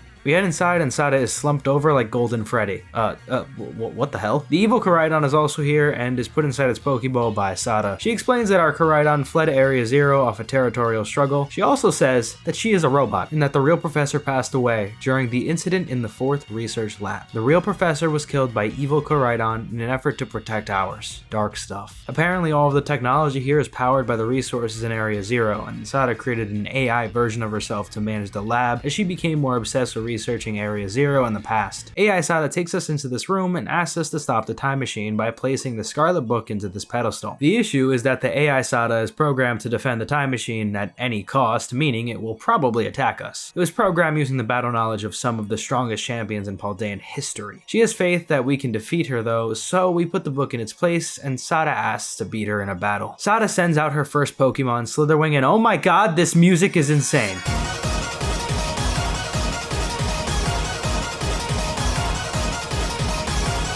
Okay, well, crazy battle music aside, we start off the fight with Tinkaton, and after a few hits, Slitherwing goes down. Next is Brute Bonnet, and we have Meowscarada come out and use Play Rough. We miss though, so the next turn we do the same thing, but get Sucker Punch this time. And actually, the same thing happens like 2 turns in a row. We even miss Play Rough again, but we finally beat it with a U-turn. Our next Pokemon is Sandy Shocks, and we have Farigiraf come out to use Psychic twice, and one of them getting a critical hit, dealing enough damage to beat it. Next, she has a Scream Tail that survives a Shadow Ball from Goldengo, but not 2. Next, she has Fluttermane, and we Terrasilize Goldengo this time and use Shadow Ball, guaranteeing the knockout. Finally, she sends in Roaring Moon, but our team is beaten down bad at this point, and I'm kinda nervous. I swap it to Tinkaton, but we just get Earthquaked and defeated. Then we have Meowscarada come out, and it goes down to a Dragon Claw. Then was Farigiraf, and it used Night Slash to beat us. Then we sent in Goldengo again, but it used Stone Edge to knock us out. One by one, our team had been picked apart, and only King Gambit remained. Fully charged with power from its ability, it tanks an Earthquake, and we use Thunder Wave. With little option left, we max revive our Tinkaton, use Fake Out, then use Play Rough to guarantee the victory, defeating AI Sada. The rest of our friends rush in, and Arven finally meets his mom, or well, what's left of her. The robot seems to try and apologize to Arven, but then the building itself goes into Paradise Protection Protocol and takes over AI Sada's systems. It sends out Evil Koraidon, and all of our Pokeballs are seemingly locked. We literally have no way of fighting back now. Well, with the sole exception of one Pokeball that will open, Koraidon's. Finally, brave enough to fight, it transforms back into its battle form. Despite its new form, we are still significantly weaker than it. But even so, Koraidon refuses to go down, and we Terrasilize it, using Terra Blast to take down its evil counterpart. AI Sada seems to return to normal, but the time machine itself cannot be stopped as long as she is still here. So she decides the only way to save everyone is to use the time machine to travel back into the past herself. Obviously, she would not survive if she did that, but it is the only way. And regardless, she is only a robot after all, so AI Sada leaves this timeline and heads into the time machine, putting this all to an end. And with that, we save the Paldea region from being overrun by Paradox Pokemon. Heading back out of Area Zero, it seems like the 4 of us and Koraidon have really become close after all we went through.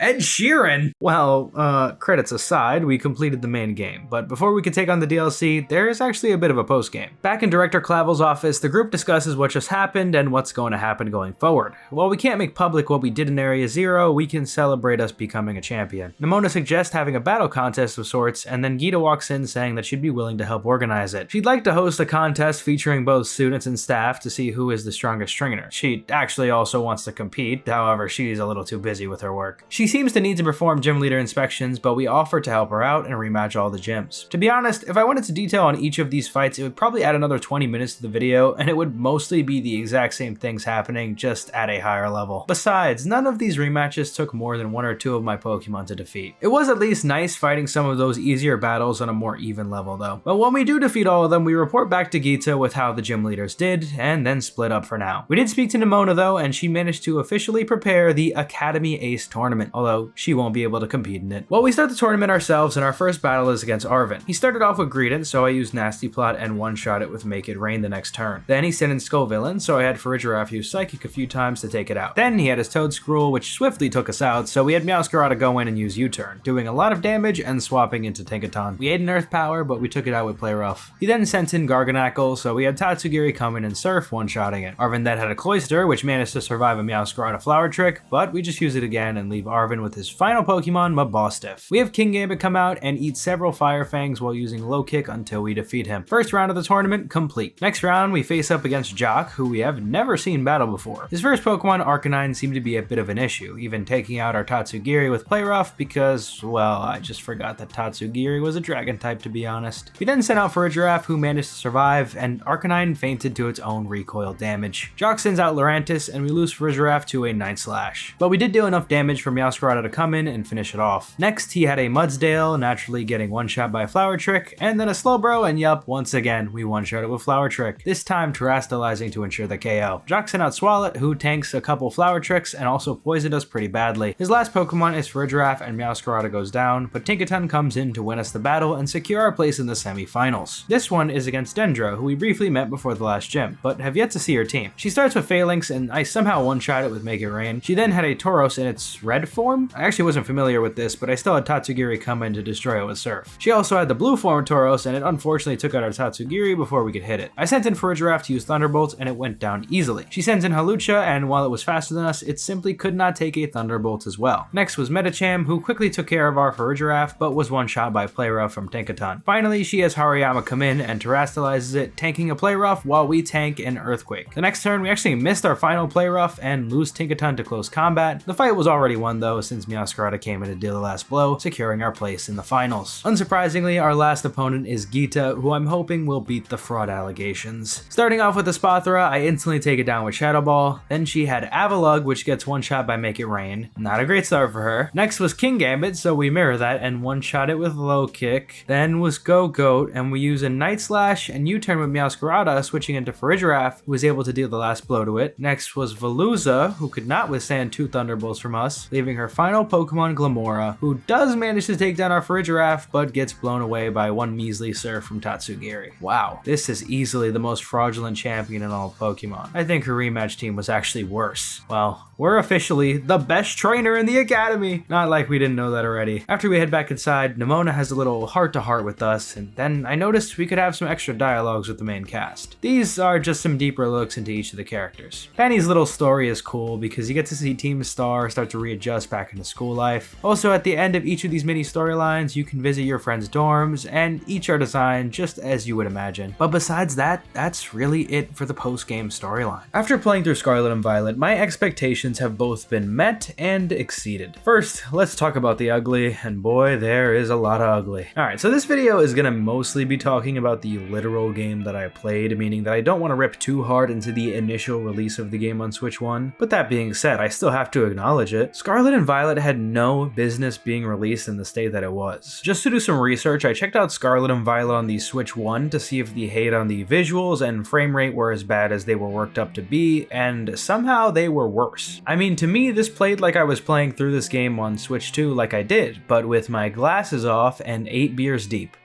If I wore glasses and drank, that is. Well, what I'm saying is that everything looks blurry and feels like you're trudging through mud. Usually, Pokemon fans tend to over-hate on new entries in the series, so I didn't think it was this bad, but yeah, this is borderline unplayable. But ultimately, they did make an attempt to salvage this game on the Switch 2, and as you can see in the video, it does run quite well. I consistently ran at 1080p 60 FPS for the majority of the game, and I'm pretty sure the resolution could have actually been higher if I was playing on a 4K TV instead of my capture card set up on my computer. Also, this version is capable of spawning in a lot more Pokemon in the world at once, making it feel more lively. Unfortunately, this did not save the issues with the textures. In fact, it kind of just made it clearer to see the weird Mario 64 look that things had once you moved a little bit further from them. And there's this weird shape-shifting effect that happens with the ground textures, and if any game developer can explain this in the comments, I would really appreciate it because I just didn't understand why this was happening. But I don't think this is crazy to say that this is unacceptable, right? I get that the Switch 1 was underpowered, but we still had plenty of both first and third-party games capable of rendering an open world that at least looks decent, if not downright beautiful sometimes. I do have one great thing to say about the visuals though. The character models and designs are absolutely fantastic. Ever since like Sun and Moon and Sword and Shield, they really haven't missed with the characters, and Scarlet and Violet only adds on to that. All of the main characters, along with Team Star and the gym leaders, really do have memorable personalities and looks. I mean, look at Eri, for example, whose character is based on Japanese pro wrestlers and how they put on a tough exterior for show despite being incredibly kind as well. Iono is another really cool show of how a profession and a person can be so linked together, as she's a streamer who clearly likes what she's doing, but understands there's also the importance of making money from it as well, which I definitely understand. There's also a ton of representation for underrepresented communities in gaming. Obviously, the Hispanic community has been given the most spotlight due to the region of Paldea, taking place on the Iberian Peninsula, and Nemona is the lead example of this group, funnily enough filling the extremely rare role of a rich Hispanic person in media. Finally nice having some representation in media that isn't working fields or making pizzas. Sorry if I'm harping on this point too much, but my only representation in this franchise has been Mexicans and the occasional tan character. I mean, they completely missed the proper representation of Latinos in Unova, which was annoying as a New Yorker Hispanic Latino. As for other minority groups, I noticed that the champion Geeta is the first Indian representation in Pokemon, which is awesome, but did they really have to use her in the stereotypical Indian chairman CEO role? There's also a lot of seemingly unspoken representation within character designs and personalities of characters like Penny, Rika, and a bunch of others, but I think those are intentionally left up to the interpretation of the player. I know this section on character design has been a little more complex than they usually are in my videos, but I think it's important to mention this because when I was a kid, I couldn't even make my own character have my skin color. But if I got a little too woke here, well, the characters look pretty and cool, I guess. Alright, now let's talk about the gameplay and the story. So in my mind, this game is the best in the franchise based on concept alone. I mean, you get 3 great storylines and main objectives that converge into a giant moment at the end. One of them, you have your classic 8 gym battles that you're taking on with Nemona, who is actually already a champion and is kind of just smurfing and trying again, which is awesome. But then you have the other storyline with Team Star, which is pretty serious actually, and it shows how bullying can affect people and the consequences of it. And then you have Arven's storyline, where you're defeating these titans in an effort to heal his Mabosstiff, and along the way, you heal your legendary as well. And after all this, he learns more about his mother, who is the professor and has a very dark past. The fact that all the work you put in getting the gym badges, defeating Team Star, and helping Arven with the Titans all end in potentially saving the region from the devastation of Paradox Pokemon is really cool. But as great as this sounds, the execution could have been so much better. The game offers complete freedom in how you choose to tackle these missions, although there is clearly an order that it wants you to do them. Obviously, you can't just go fight Eri with a Sprigatito and a Wooper, but it's not fun after beating half of the region to go see the other side and you're like 25 levels over them. But even worse than that is the intended order is just stupidly placed anyway. Why would I beat the Bug Gym and the Stone Titan, but randomly just leave to the other side for Brashus, and then come back to the west for the Flying Titan and Giacomo, and then go back to Iono, and then Mela, and then you go back to the other side again? Like, what? Then you're supposed to go from the Ghost Gym, which by the way isn't even the first gym you encounter going up the mountain, and then you go to the Psychic Gym on the bottom of the map, and then you go back to Grusha. I mean, someone make sense of this. I don't know. I mean, a lot of the battles late into the game just ended up getting one-tapped because of this weird placement, and it definitely didn't help that my team is full of some insanely strong guys. I mean, I'm not faulting the game for my team being strong, but I am for it not making the order of completion clear to the player, even if it's there. And they totally could have done this and let us do it in any order we still wanted to. More on the difficulty, I think they could have definitely cranked it up a bit. I mean, they give us access to some ridiculous Pokemon at the very start of the adventure, so the fact that the gym leaders don't even heal their Pokemon anymore is kinda strange. Not to mention the addition of the new mechanic Terastallization being completely misused. As someone familiar with competitive play, the whole idea of Terastallization seems to be best used in order to cover your Pokemon's weaknesses. For example, giving Ghost Terra type to your Incineroar to avoid getting hit with Fake Out. I mean, even that's kind of advanced. Like, I'm talking you could just make your Fire type into a Water type or something. But throughout the game, the gym leaders just give their last Mon the same type as their gym. I mean, sometimes, like Brashus' Sudowoodo becoming truly Wudo is kind of funny, but what good does making a Pokemon same type Terastallize if it just takes the same super effective damage as what you probably brought to the gym anyway? Even the Pokemon League members do this too, which is strange because you'd think they'd at least switch it up, maybe use some held items or something, but no. Just a bunch of victims for my Goldango and friends. This is super duper weird because Scarlet and Violet gives you the easiest access to competitive level Pokemon. EV training feathers are just lying in the water infinitely. Nature mints are cheap and you can get them at the store. Like, there have been so many Pokemon games that are so much harder with less options for making your team OP.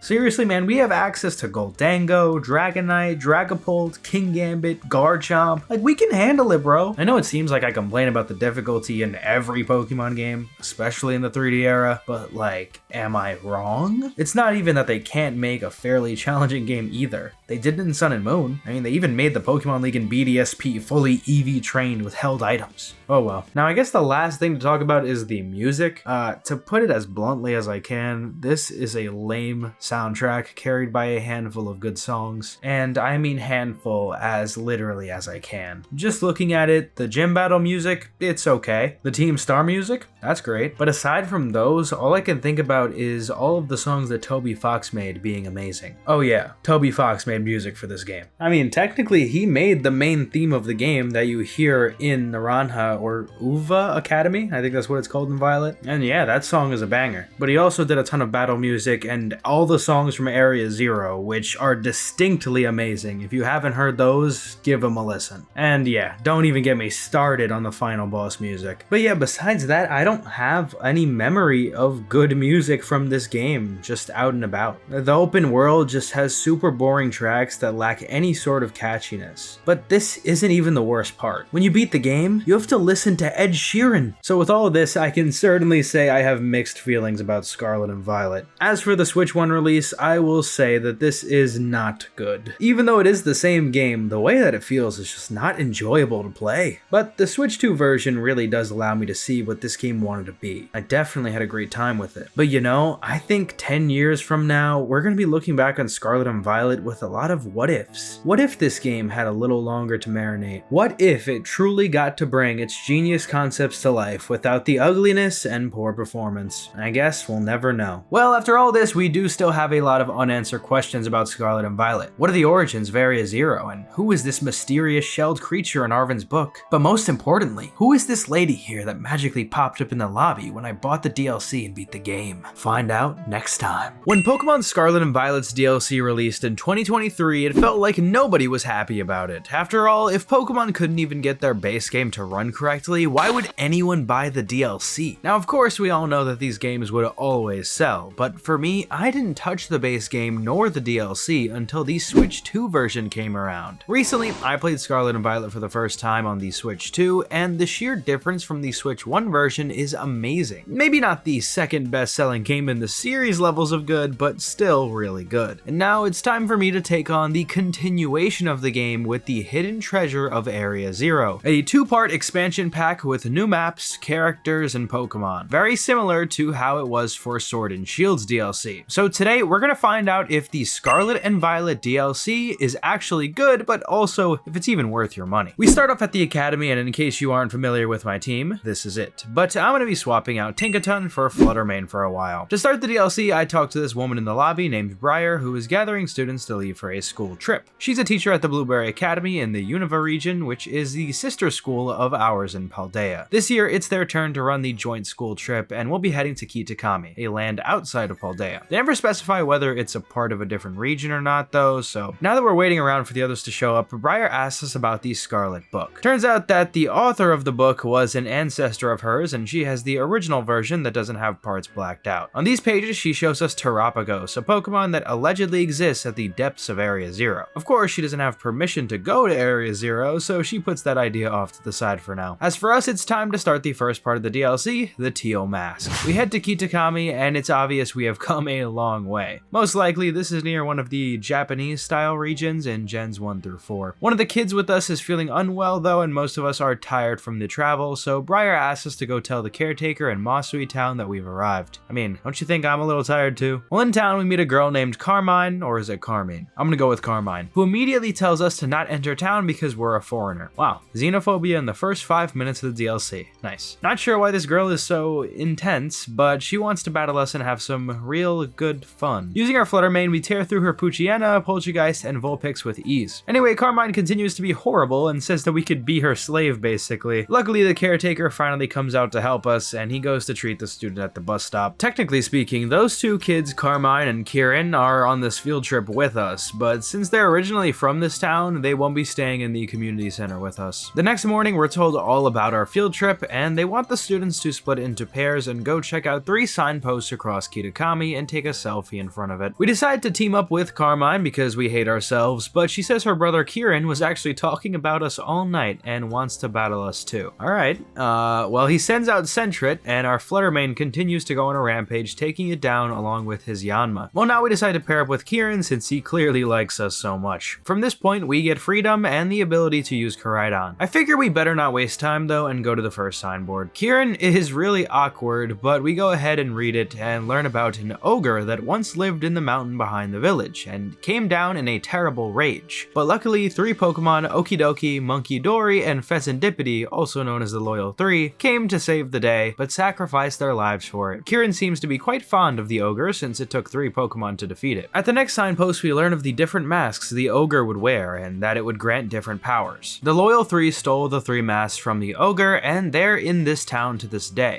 Not the Pokemon, the masks. Kieran shares more about his affection for the ogre and says that he wants to get stronger, so maybe he could be the ogre's friend. This kid really likes that thing for some reason. He then suggests we go see the ogre's home, and it's supposed to be this place called the Dreaded Den. It's up this huge mountain, so we follow him and reach it. Despite it being its home, nobody's ever seen here. Kieran then gets the idea for us to battle again, and he's a little stronger than last time, this time with a Furret, Poliwhirl, and Yanma. If you notice the progression of these battles being very quick, I think it's because the DLC is meant to be done while you're playing the story, and well, I just ignored that completely. Unfortunately, he is still nowhere near our level. We decide to take a look inside the den now, but little do we know, something seems to be watching us. After looking around, Kieran tells us that today is the first day of the Festival of Masks at Kitakami Hall, so we decide to put off the last signboard to tomorrow and prepare for the festival tonight. At his house, we meet his grandparents, and Kieran introduces us as awkwardly as possible to them. They help us change into our outfit and give us the worst haircut I have ever seen. Carmine is also here and preparing for the festival. We're meant to wear these masks, but they only have 2, so we're gonna be left without one. Instead, Carmine challenges us to a battle. She starts off with a Morpeko who manages to survive our Fluttermane with a Focus Sash and actually one-shots us with Aura Wheel. I think this is the first time a trainer in all of Scarlet and Violet has used a held item. But we have Meowscarada come out to finish it off, and I decide to revive Fluttermane to handle the upcoming Swadloon and Sinistcha. Finally, we have King Gambit come in and take down her last Pokemon, Mightyena. Well, now it's time to go to the festival, and the siblings get their masks. Kieran tries to offer his ogre mask, but Carmine really didn't want him to because it's his favorite. Kieran does tell us that despite how horrible Carmine appears though, she's actually pretty nice and was tearing up the whole shed looking for a 3rd mask for us. Aww. When we arrive at the festival, we're greeted by a ton of nice food stalls and take a picture together. The purpose of this festival is to honor the Loyal 3, but Kieran makes fun of Carmine and how she doesn't know the true lore about the ogre. Anyway, we explore the festival a bit and find a mini game where we have to ride Koraidon around and gather a bunch of berries and put them into baskets. I'm not really sure if this mini game is the most interesting, but you do get decent rewards to boost your Pokemon's EVs, and also the EXP charm to get more EXP from battles. Carmine doesn't seem very happy that we beat her though. Actually, she's furious about it,